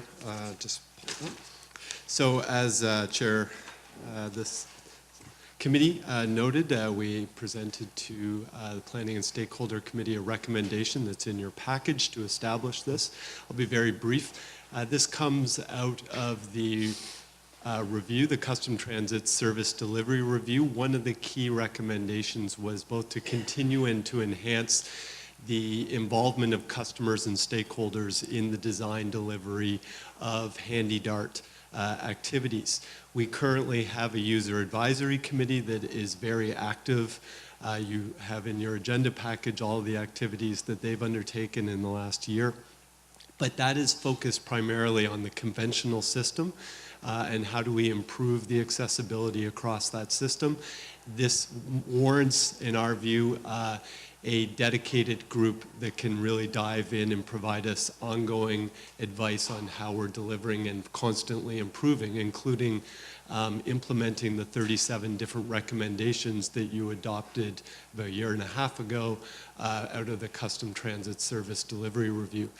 We see this, establishing this committee as sort of a first step at having more kind of user advisory committees for purpose-built, I would say, but we want to make sure we do this the right way the first time, so we're recommending that we do have a nomination process, a screening process, recommendations, and that the board actually approve the members, which we're suggesting would be about a maximum of 13, covering different sectors, regionally, age, et cetera, abilities, to make sure that we're getting representative voices and that it's very clear and objective on how these people came to be, the ones that we're relying so heavily upon, and then assuming this goes well, that we would start to maybe replicate that on other aspects of the system going forward over time.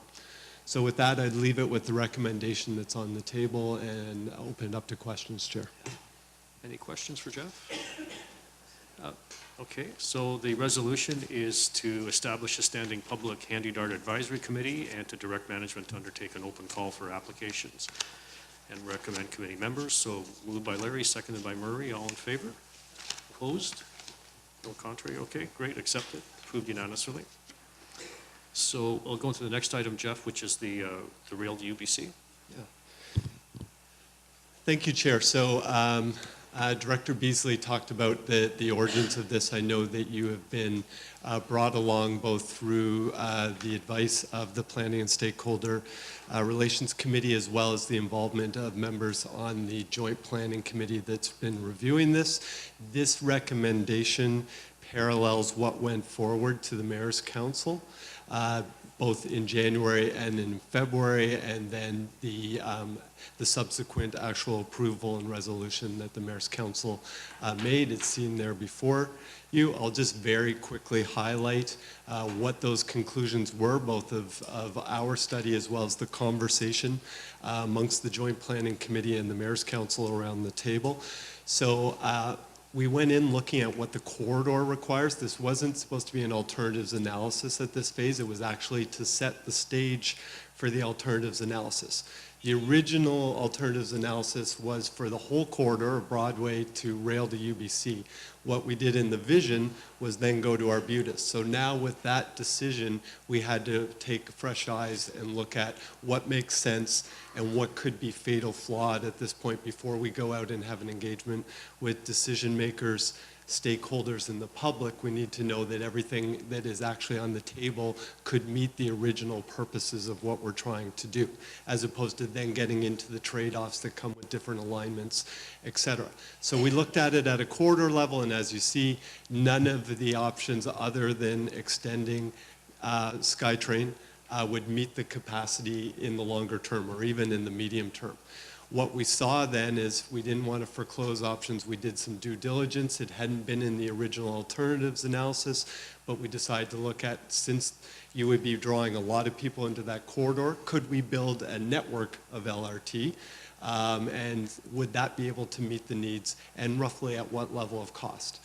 So we looked at, for example, it seemed the highest secondary corridor going east-west would be 41st Avenue. We looked at that, and you could get a longer lifespan out of going towards LRT, but given the development patterns, let alone the trajectory of ridership, it still would not meet the long-term needs of putting in rapid transit. So you would be maxed out in the range of 15 to 20 years, and there's nothing else you could do with that. So you would be looking at then ripping out billions of dollars of infrastructure or replacing that.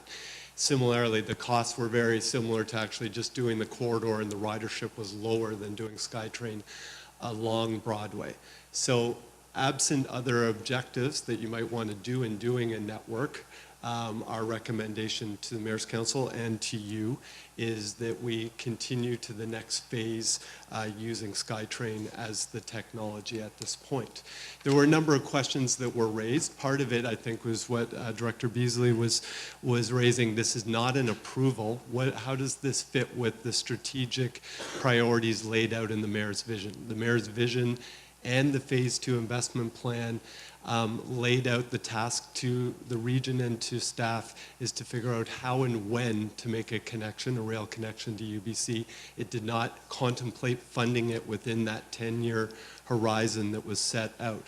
There were $3 million of design and engagement funding put forward in the Phase 2 plan. That would be able to get us to some sort of reference concept that would then decide where this fits strategically for you and the Mayor's Council.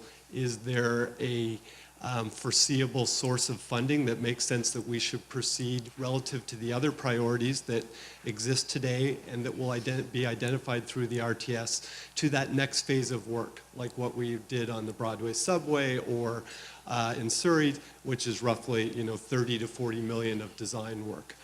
So that would be the next stage. That is not funded.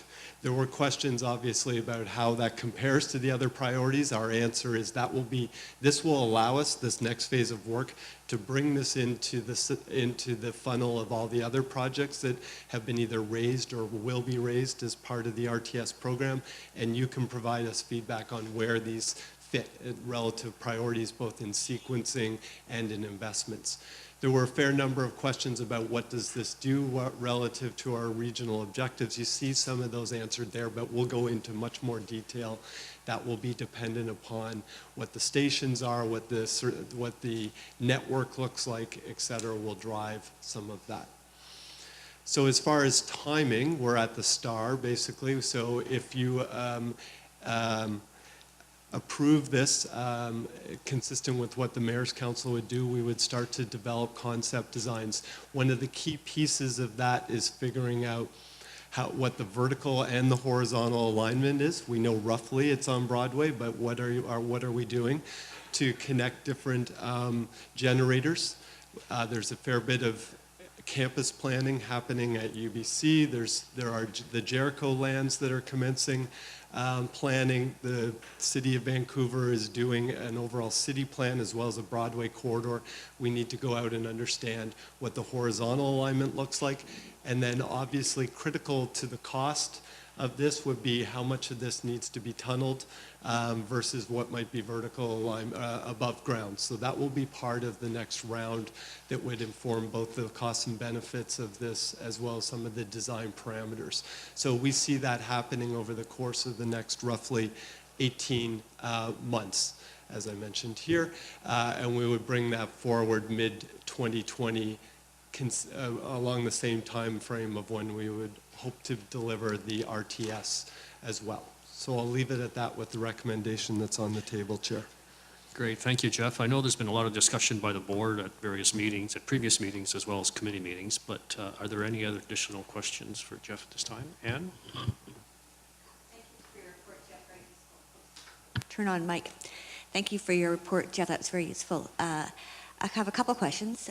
One has to do with the impending arrival of ride-hailing in the region, and that certainly offers a transportation-related solution for many people, particularly with the first kilometer, last kilometer part of a journey. The experience in other jurisdictions tends to suggest that ride-hailing can cannibalize transit use. And can you tell me a little bit about how your group is thinking about that?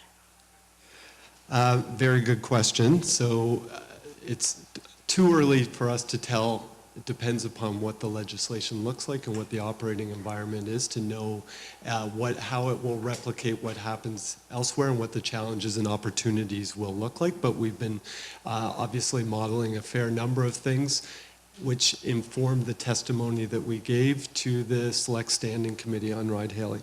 So as it relates right now to our sort of understanding of the demand of ridership, our sense is in our highest capacity corridors where it really becomes a geometry challenge about how many people you can put through, and that we'll be able to provide fast, convenient, and inexpensive transportation. Broadway is probably and the Expo line are the highest amongst those, that it would likely be marginal during the peak period, which really establishes what the requirements are as far as your technology and the capacity. And in fact, it could end up funneling more people into the lines, into the network on those things. So that's where we'll be putting a lot of our efforts. As it relates to like late night services that were discussed earlier, there may be opportunities to both augment and complement that. With those unknowns, right now our ridership forecasting going into the future, we feel like we're being relatively conservative on a number of fronts, including lack of knowing exactly how this will implement and what the take-up will be. So you heard from Kevin earlier, you're very aware of what our ridership growth rates have looked like. We are not projecting those kinds of rates going forward, more on the order of 3% this year, 2% thereafter, recognizing that other factors may come to play. But so we're trying to be quite conservative, and that's what's to date informed the modeling that we've done for the project, and we will do sensitivity analysis on that going forward. Thank you very much. And it's a carbon-constrained world, so we don't necessarily want to drive solutions that have more cars on the road as opposed to fewer. But ride-hailing is an important piece of the transportation solution. So it's good to hear that we'll be working closely with the narrative to make sure that it works for us all. Thank you. I had a second quick question, which was that the Mayor's Vision and the Phase 2 investment plan both include the Burnaby Mountain Gondola. And I just wanted a quick update on the status of that project to make sure it doesn't get lost in the shuffle. It is not lost. Now, it is included as a possible project in the Mayor's Vision, and we have some money for project development per the direction of the board and the Mayor's Council to understand what the business case would be and is it viable to move it forward at this time. The key test that was laid out in the vision and continues to stand as far as we know it is what does the funding situation look like and the business case, and could it be delivered with the collaboration of our senior government partners and SFU in a way that was sort of net neutral or positive to TransLink. So that relies on securing significant federal funding, provincial funding, and the direction of both the board and the Mayor's Council was that that should be funding that would not be in competition for the other priorities that are already existing within the Mayor's vision, either in Phase 2 or in Phase 3, such as Stage 2 of South of Fraser Rapid Transit that we're looking for, those kinds of things. So right now we've been doing some of that preliminary work. We've been working with the Joint Planning Committee. We've been working with Burnaby Council and with SFU and now the province to understand where does this fit relative to different priorities, including like the Green Infrastructure Fund, and could it advance at this time? We're prepared to do that work. We'll be able to report back in the next month or two how the pieces are coming together. Thank you. I'll look forward to receiving that report. Karen? Thank you, Jeff, for that report. I just had a question about your key questions raised by Mayor's Council from January 24th on the some of the forecasted numbers, and in particular, it's around congestion. The last number there, the vehicle kilometers traveled, is that 2045 assumption? It is at this point. So these numbers, and looks, the increment is very small, and that's versus a base case where you're doing best bus, et cetera, and it's at a regional level. Yeah. So some of those changes can really be washed out. It's very hard to see. So that would be part of the next step, is to look at the modeling of how would this actually change the reliability on the road and the congestion levels on that. So yes, this is the 2045 forecasting though. Right. Okay, so that's really a net number, presuming some population growth, some changes in the way people are moving around, and that's why we're not seeing a very big incremental change, but there's some big changes that net out to that small incremental change. That's correct, and per Director Giardini's points, there are other unknowns that we're going to be Exactly. dealing with as part of the RTS that we will have to look at. That's right, yeah, thank you very much. Okay, so seeing no other hands, Larry has moved the resolution which calls for the Board of Directors to endorse the SkyTrain Millennium Line extension from Arbutus Street to UBC as the technology basis to advance to the next stage of project development, including development of alternative concept designs and preliminary business case inputs. Do we have a second for that motion? Larry, second. All in favor? Oh, sorry. Sorry, just a question on the wording of the motion. Yes, go ahead. Mr. Chair, the last part says, blah, blah, blah, blah. Where is it? Right there. Preliminary Including development of alternative concept designs and preliminary business case inputs. What's that about? What does that refer to? That refers to the next phase of work that will happen. So that's not, I think that's to the clarification that Director Beasley was talking about. This is not approved. This is actually to bring us forward to that next stage, which is looking at horizontal and vertical alignments, just to get us to a concept, not to a actually constructible project. So it's not an alternative to SkyTrain? No, it is an alternative as it relates to what's the corridor, horizontal alignment, and how much is vertical, and where are the stations. Thank you. So with that clarification, I'll just call for the vote again. Okay, contrary? Okay, approved unanimously. The next one on the agenda is the B-Line and Bus Priority Program update. Thank you, Chair. So I'm not going to do a presentation on this. You have the report. Kevin gave you a quick update on two elements. There's really three that we report on, both the scheduling of the implementation of the B lines and the construction, the supporting construction activities. The second, obviously, West Van. I don't think I'll dive into that unless there are other questions on that. The third is a quick update about the bus speed and reliability that both overlaps what we're doing on the B line, as well as its own program, which has now been established. So just a couple of things, and then I will open it up. On the actual construction as what's in the package, this is a live, in-progress project, obviously. We are out to tender on the first package. We are doing the corridors separately. The City of Vancouver is going to actually be delivering the construction for the 41st within their district, but on the other ones, TransLink will be doing the actual construction, and we have the tender packages out. For the first one, we'll be delivering the others. The timing thus for the launch of these, which we've been aiming for fall 2019 since we approved the actual investment plan, will be contingent upon what we get back from the industry and what we can deliver on those timelines. It's going to be tight, and that's what we're signaling at this, though. So we're planning for a potential split launch that could involve some in the late fall, and one or more in early 2020, depending upon what we hear and the complexities of the projects that come forward. It's really essential for us that we get that bus speed and reliability, and that the facilities are in place, that we can meet the brand promise that we've been talking to the public about on that speed and reliability and amenities. And so we're going to do it right.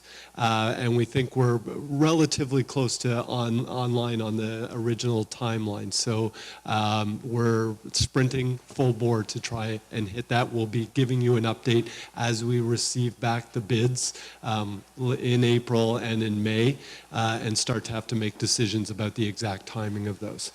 As Kevin mentioned on West Vancouver, we are now planning, and all of our efforts really are into a successful launch that will pivot on Park Royal being the western terminus for the initial time, and we'll continue conversations per what was asked of the West Van Council, supporting their staff on what may happen in the longer term west of that. On the bus speed and priority program, this was identified in the mayor's vision. We've been doing a lot of research and education building. These are things that we can do on the road that really help with the reliability, things like bus bunching and all the additional run time that we have to put in on an annual basis, which can be $4 or $5 million just to maintain existing schedules annually. The hope of this is to both improve, to reduce that amount and improve the customer experience by not having to just constantly add those buses and deal with the longer times. So we have started the program with the munis. It is a matching program. A lot of it in the first year will be studies, and then looking for pilot programs and actual matching on transit, signal prioritization, other things with bus bulges, actively managing the corridors, and there are lots of them across the region, not just in the Burrard Peninsula where we're experiencing congestion. So we're really excited about that, and it looks like it's going to be oversubscribed for the first year. So I'll leave it at that, Chair. Okay, great. Any questions for Jeff? Marcella? Thank you. With all the work on the bus priority, et cetera, that you're working on, I'm just assuming, and correct me if I'm wrong, that what it will do is address congestion. It's not going to release buses to be used elsewhere. It's not going to release service time into other communities, more addressing congestion in the communities you're working in. Is that correct? I think it could be both. Most of it would be trying to staunch having to put more buses and get a better spacing, et cetera. There are situations like what we've been working on the B lines and some of the transit priority measures where there can be you can basically free up a bus that can then be reinvested, and that's a promise we've been making so far on the B line program, and it's something we'll explore as part of the bus speed and reliability. Not just do you get a better customer experience, that if we can save several minutes or just because of the reliability improvements, save a bus, that we can put that into increased frequency, that thus everybody benefits, a virtuous circle of that. So it'll be a combination of both, hopefully.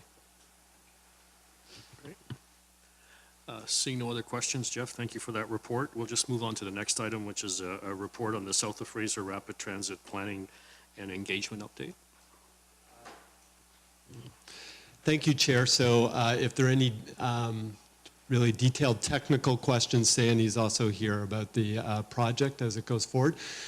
So we are sprinting on this one after the direction from both the board and the Mayor's Council in December of this year to proceed on two parallel tracks that are really important that you see there, just as a reminder that we are doing both the planning, proceed with the planning on for a SkyTrain project on Fraser Highway between Surrey and Langley, and figuring out what we can do for $1.6 billion on that as an initial one, doing all the design work, et cetera.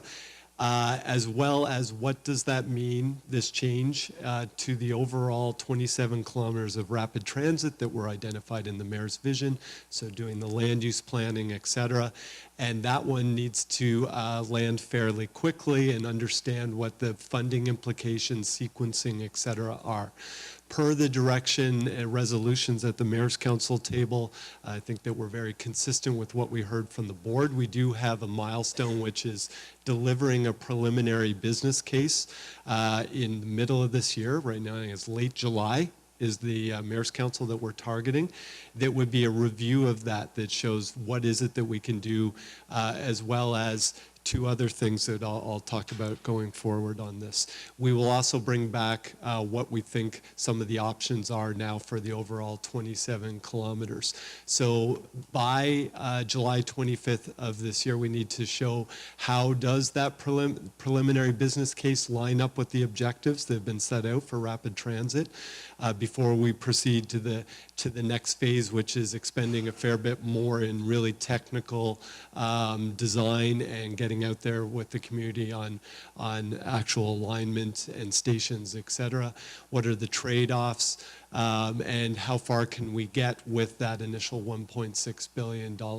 We also need to identify what are the remaining options that could be built within the overall funding window that was identified in the mayor's vision, which is about $3.5 billion, or what other options might be outside of that, thus that would take probably a longer implementation cycle. Later in 2019, we would, assuming that there is support for continuing to go forward on the SkyTrain to Langley project, we would actually be out talking about station locations, integration, the actual exact alignment, and other things like that related to environmental assessment, et cetera. So we'd be really engaging right now in the objectives and the understanding of the big picture. So when we go out, we will be talking both to stakeholders and the public and to you as policymakers about that, confirming what the objectives were that were considered back in 2010 through 2012 when we did the original study, and then that came forward and informed the decision making for the mayor's vision and for phase 1 and phase 2. We're going to be updating that evaluation. We've been procuring resources to make sure we're ready to go on that engagement, and we've been preparing the model, which continues to evolve over time. Obviously, our ridership's changing, the land use has changed over the last 8 to 10 years, et cetera, so that we have current inputs and outputs for that. So these are the schedule of milestones. We would be coming back with preliminary findings in June through both the board and the Joint Planning Committee, seeking then to come to the July 25th Mayor's Council, looking at that full Surrey to Langley SkyTrain case. So for the full, I think it's 16.5 kilometers, what does that look like? As well as how far can we go, and what does the business case and the trade-offs look like for 1.6 billion, and seeking that endorsement to continue to move forward on that. The next milestone would be actually a draft business case in early 2020 that we can then submit to senior governments, which will need to approve. Even though we notionally have 1.6 billion, they still need to go through the process for the new project, if you recall, of approving that business case. And then if we stayed on this time frame, that would come forward into an investment plan, which per the direction of the Mayor's Council and the board, we're working on accelerating the phase 3 investment plan to align with this process to come forward sort of in the first half, probably May, June of next year, with that investment plan that would actually turn on the new project and change any revenues or expenditure modeling that we have going forward, both for this as well as the other investments that may be included. We think the procurement at that point would then take roughly 15 months, in construction, depending on the project and what we end up looking at, would be roughly 4 years or so. So this is the current work. We're working with the owner's engineer team. We're getting the requirements that will be going out and talking to key stakeholders, which obviously include our municipal partners, the NGOs, nonprofit groups, as well as the public on this.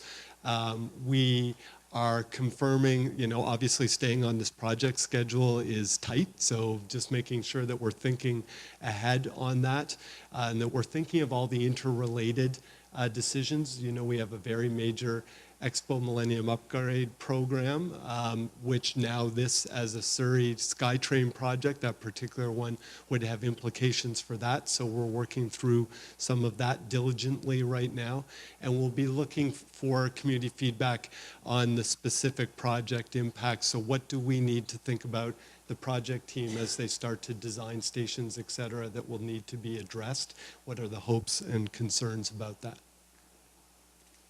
So we've accomplished a fair bit, I would say. You see those listed, so I won't go through all of that, given that we had fairly clear indication where this was heading by early December. We had started to reorient the team that we already had on board towards this effort so we could hit the ground running. We've been having all of the stakeholder conversations. We've been establishing the governance with the municipalities and then procuring all the contracts that are necessary. And we now have consultants coming on board to help us both with the detailed work as well as the engagement activities. We're also starting, one of the key things that was laid out was on the contribution, that the board passed a resolution and the mayor's council that we need to have agreement on what the principles are by July, and by the time we bring forward an investment plan next year, that is very clear how, what and how the city of Surrey will be reimbursing the region for the expenditures that were sunk into the Surrey-Newton-Guilford LRT, as well as at that time we'll also be advancing partnership agreement like we did in previous major projects that will outline what other contributions that they would in due course be bringing to this project like they were bringing to, propose to bring to the LRT. Also, we are working very closely with staff on, across all three municipalities, both the Township of Langley, Langley City, and City of Surrey, on what the land use planning looks like around both the 27 kilometers, but it's specifically around that Surrey-Langley corridor on Fraser Highway, which will impact what the overall business case is. Clearly, there have been a lot of work done anticipating the other development on 104th and King George. Now city staff have been turning their attention actually at all three municipalities and working with councils to be ready to make sure that we're optimizing that investment. So we've already started those conversations. Those will come forward so you can see what the progress looks like in June and July before the final agreements come next year. So we're going to be heading into engagement starting in early April. You can see some of the locations that we're looking at. We want to get a broad input, not just on that project, but on the overall 27 kilometers south of Fraser, which we see, has a regional implication, but most of the ridership is coming from south of Fraser. We'll be clearly communicating this to the surrounding communities as well, which may be using bus services to connect in, both within our region and outside of the region in the Fraser Valley. So we'll be using online survey techniques as well, which we see probably being the predominant method of getting input. At this point, we would also be looking at going back out after we engage on the objectives in June, prior to actually delivering the preliminary business case, to get a better understanding what the community is interested in and what the trade-offs are for the overall 27 kilometers and what our analysis looks like. And I'll leave it at that. Great, thank you, Jeff. Any questions for Jeff? Marie? Jeff, I just had one question. In the context of the scale of the $1.6 billion and the kind of project that represents, what was the final cost on the Evergreen project, the Evergreen extension, approximately? It was 1.4 billion, I believe. So inflated, it would be roughly the same scale of project. It depends. I have to look, in detail. Depends on property inputs, et cetera. But it gives you a sense of the looking at comparability. inflation and construction costs and property 3-4% a year and beyond. All right. Okay. Thank you. Bearing in mind that the Evergreen line had a tunnel. Yeah. And the Surrey-Langley line will not. Okay, seeing no other hands, thank you, Jeff, very much for your reports today. Next item on the agenda is just an update on the Regional Transportation Strategy Engagement Plan, and Steve, our Vice President, Customer Communications and Public Affairs, is making his way to the table. So 30-year regional transportation strategy. So we've talked about this before, but just to put it in perspective, we're now at the projects we're literally talking about today have been the tail end of the result of the previous discussions around regional transportation strategies. So what we're talking about today is embarking on the process of thinking about the next 30 years. What does transportation look like in the Metro Vancouver region for the next 30 years up to 2050? And that's a conversation that's very important to this region, and we want to do in a really a broad and unique way. And I'll talk a little bit about that here today. So first of all, we are in this stage heading into what we call a phase 1.0 public engagement process. We've been in a pre-engagement process right now, building awareness, encouraging people to start thinking about this. Beginning in May and running through September, we're going to start with some really broad public engagement. Following that, we're going to do more in-depth work, technical work, and then aiming to deliver a report, a final regional transportation strategy report by the end of 2020. Now, as I mentioned, we have been doing some pre-engagement work, and that's involving a variety of things like town hall meetings, speeches, speaker series with people in the transportation community. We've created platforms on places like LinkedIn for the CEO. To talk about some of these subject matters. Our goal in all of this, though, is really how do we turn what's really a complicated planning process into something that people feel like they can actually participate in. That's really, really important to us. It also is important to us that the public feels a real sense of ownership about this entire process. These ideas are going to really matter for the region for decades, and so it's really vital for us to get the public a sense of ownership in all of this. So as we're thinking about engagement, like traditionally we would do consultation, which is really neat, and we'll do surveys. We would do outreach, and we'd get out there and talk to people person to person, and we'd have a lot of marketing material to drive people on these channels. And we are going to continue to do that, but we want to do more than that because there are so many other platforms for us to use today to reach out to the public and get the public engaged. And that's what we want to do. We really want to bring it all together so that people have many opportunities to get engaged. So how are we going to do that? So first of all, we want to go beyond the experts. You know, we really want to reach out to the public throughout the region and people in underrepresented groups. We want to ask fun and provocative questions. We want to get people engaged, interested in this whole thing, and make it interesting and unique for them to remember it. And we want it to be highly visible so everybody has a chance to participate, whether it's in person or online. Now, we're going to do that in three ways. We're going to have our owned and paid media, and so we're going to drive up interest, get a lot of stories done. We're going to try to build up a lot of interest through the media and through our own channels. We will have an significant online presence in all of this. And then we're going to do what we call experiential and activation strategies, which is a lot of in-person activities at events and locations throughout the region. So if you think about summer festivals, you think about summer fairs, night markets, you're going to see us out and about in communities all around the region throughout the summer, giving people a chance to get engaged, ask questions, and answer questions, frankly. So when we think about our audiences, we've really divided them up into three categories. One are highly engaged transportation stakeholders. These are folks that really want to get into the details and do deep dives on the topic.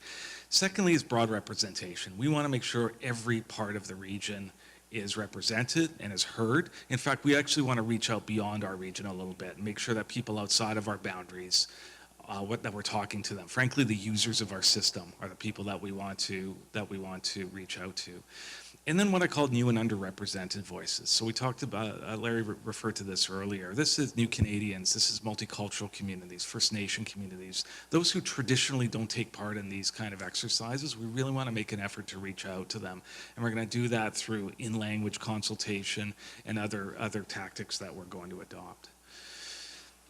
As you can see here, we have a number of ideas on how to do that. The key thing for us, though, is that we want to create awareness of the process. We want to get people interested in participating, and then we want them to remember that they participated so that they feel a sense of ownership of what the result ultimately is. So finally, I just want to mention that we will launch a new website for engagement on this, and that's to come in, it's still a couple months away. But we're going to have a place online for people to log in, answer questions, give us their ideas. We really want to open this up to fresh ideas, new ideas, and we want to find out what the public's priorities are in all of this. And so that's something we'll be talking about in the near future as well. And with that, I'll happy to take any questions. Great, thank you, Steve. I think the more better we can do at this part of the process, I think the more meaningful the strategy actually is, and the more that people are prepared to accept the outcomes of the strategy. So any questions for Steve? Anne? Thank you, Steve. I want to be a fly on the wall in all these discussions. It sounds exciting. My question is about this. This kind of consultation, conversation, dialogue, information seeking is at the core of what it means to have a civil society. But I've been very disappointed lately to see some people with whom we dialogue engage in rather uncivil and unsocial behaviors and discussions and dialogue, ad hominem attacks, and a certain kind of meanness, I guess. And how does your team deal with that kind of feedback? What do you do with that? Where do you take it? I know it's a tough question. I'm sorry to raise it, but it's a big question. I can't let it go by. It's been very disappointing to me. I've seen it in some of the jurisdictions, I won't name any of them in particular, around the region lately. A very kind of not constructive tone. Yeah, I see your point. I think I'm not disagreeing with you, but I think it's important for us to get out early. I think if you engage people early and are open to ideas and questions, that diffuses a lot of it. We're not making a decision here right away. Like, we've got a long time to talk about this and think about this, and that's important. And it's important that we share ideas and accept a full range of ideas. And I think that's a start. I recognize what you're saying, but I think that's one way we want to deal with. That's one reason we want to get out early, and we want to get out really broadly and give lots of opportunity for lots of people to have a say. Yeah, there's always a risk that some voices get drowned out by the more strident voices, and how do you balance that out? Well, that's one of the reasons that we really want to focus on some of the underrepresented groups. Young people, for example, are going to be deeply affected by the decisions we make about this strategy. And we want to really engage with them. And we already have. We've started with universities right across the region talking to students. And we want to really make that a focus of our process, is talk to students, talk to young people, and get their input today on what kind of transportation system they want. Yeah, that's particularly appropriate if we're talking about 2050, because some of us may or may not be around by then. So they will be. Yeah. Thank you. Larry? Just two things. Steve, when you say "we" in this case, you're now talking about not just TransLink and the mayors, but also the province and Metro. Isn't that right? Aren't they coming together with us now in a much more collaborative arrangement to inquire about this all together? We will be working closely with both Metro Vancouver and the province of BC on this entire process. Different elements of it. Yeah. We'll be taking the lead on a lot of the public engagement portion of it, but they'll have a lot of participation in it. As you know, Metro Vancouver has a deep interest in the regional growth strategy and how that progresses, and this is very closely tied to the regional growth strategy, and the province, of course, is very interested in making sure that we have a transportation system that works for everybody. And the reason I ask that leads to my second question, which is, this plan is probably going to have to address more what you might call fundamentally disruptive shifts in how we move around, how we, our transportation infrastructure and all that, many of which, changes of which to respond to that are going to take authorities that go beyond us. It's going to be provincial authorities, even federal authorities making changes. In your public engagement, are you putting any kind of special focus on trying to get a working premise about these, 2 or 3 or 4 particularly disruptive technological changes? We will be along the way providing some scenarios of what our region might look like over the next 30 years and what some of the pressures might be on the region over the next 30 years to test out whether or not we'll have a resilient transportation system. So you think about climate change is an obvious one, the effect of automation is another one, economic growth. We have to test our theories and our plans against those scenarios. So that will be part of the process over the next year and a half, is to be thinking about that. I think I know in another context that a number of people around the world are now starting to talk about taking whole segments of cities and banning automobiles. Oslo, for example, that would be a completely new way of looking at transportation. Are those kind of things going to be on the agenda? those ideas, we'll be open to all sorts of ideas. I mean, to be totally frank about it, we will be open to people bringing forward their thoughts on what the future holds and how we should respond to it and what we should prioritize in that. I mean, going into it, we don't know if people have a vision of the future that's like the Jetsons or like Blade Runner. Like we don't know, right? Like, and so that's part of it. Everyone comes at it from a different point of view. What we want to do is provide information so people can have an educated conversation about this and give us your priorities. Let us know what matters to you and what's important to you. Okay, thank you. Great, seeing no other hands raised. Steve, thank you very much for your report. I'm now going to turn the meeting over to Marcella, who's going to give us a report on the HR and Governance Committee. Thank you, Tony. Do you want me to use up the whole hour? Just kidding.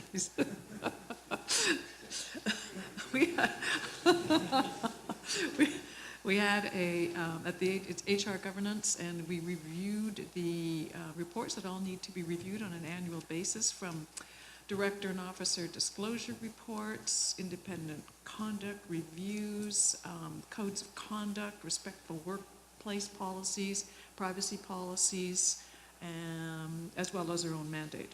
So we had a look at all of those. None of them required any changes from our perspective. We then, as did the Planning Stakeholder Committee meeting, have a robust discussion around the joint committee structure between this board and the joint committees with the Mayor's Council. And we all agreed that although the process was a bit bumpy, we thought the best and the right thing to do was to continue to work with it, reassess it midway through the year, and obviously at the end of the year to see whether or not we could streamline it, make it more efficient, more productive. So, but we were all very happy with the process and very happy with the relationships that are being built through that process. In that context, we would normally at this time have the 2020 board meeting schedule. Gigi had one prepared based on our previous schedules, because I know all directors and management want to put this into their calendar just to know what the next year looks like.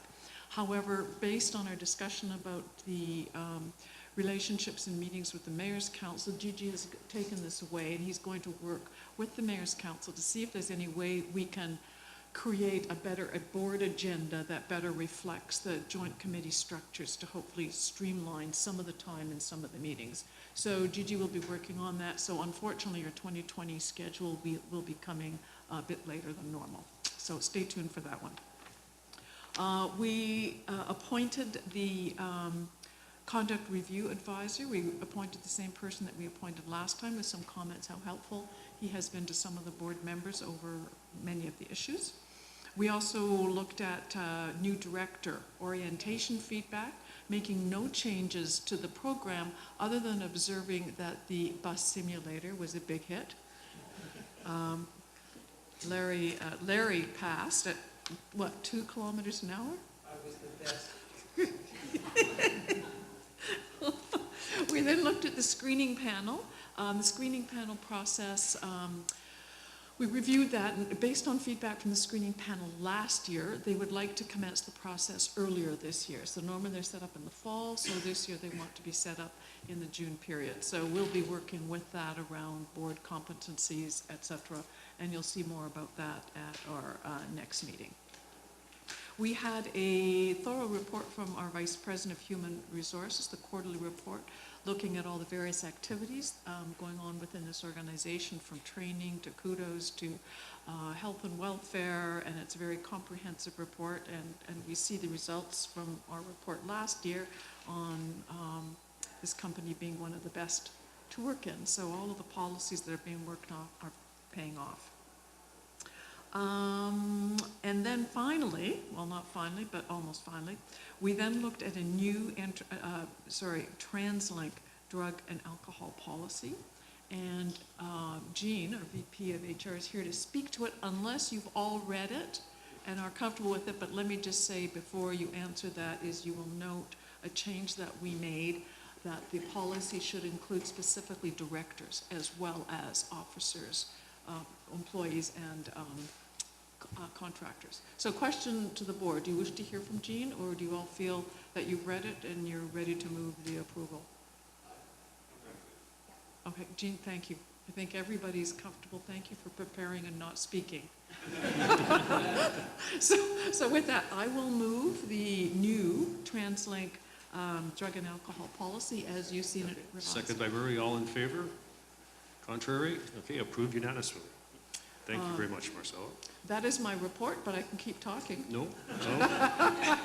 I'm glad to hear that you're done. So that being the case, I want to thank everyone for attending the public meeting. We have reached the end of our agenda, and I'd be looking for someone to move that we adjourn the the meeting, sorry. Thank you, Larry. All in favor? Approved? Okay, meeting adjourned.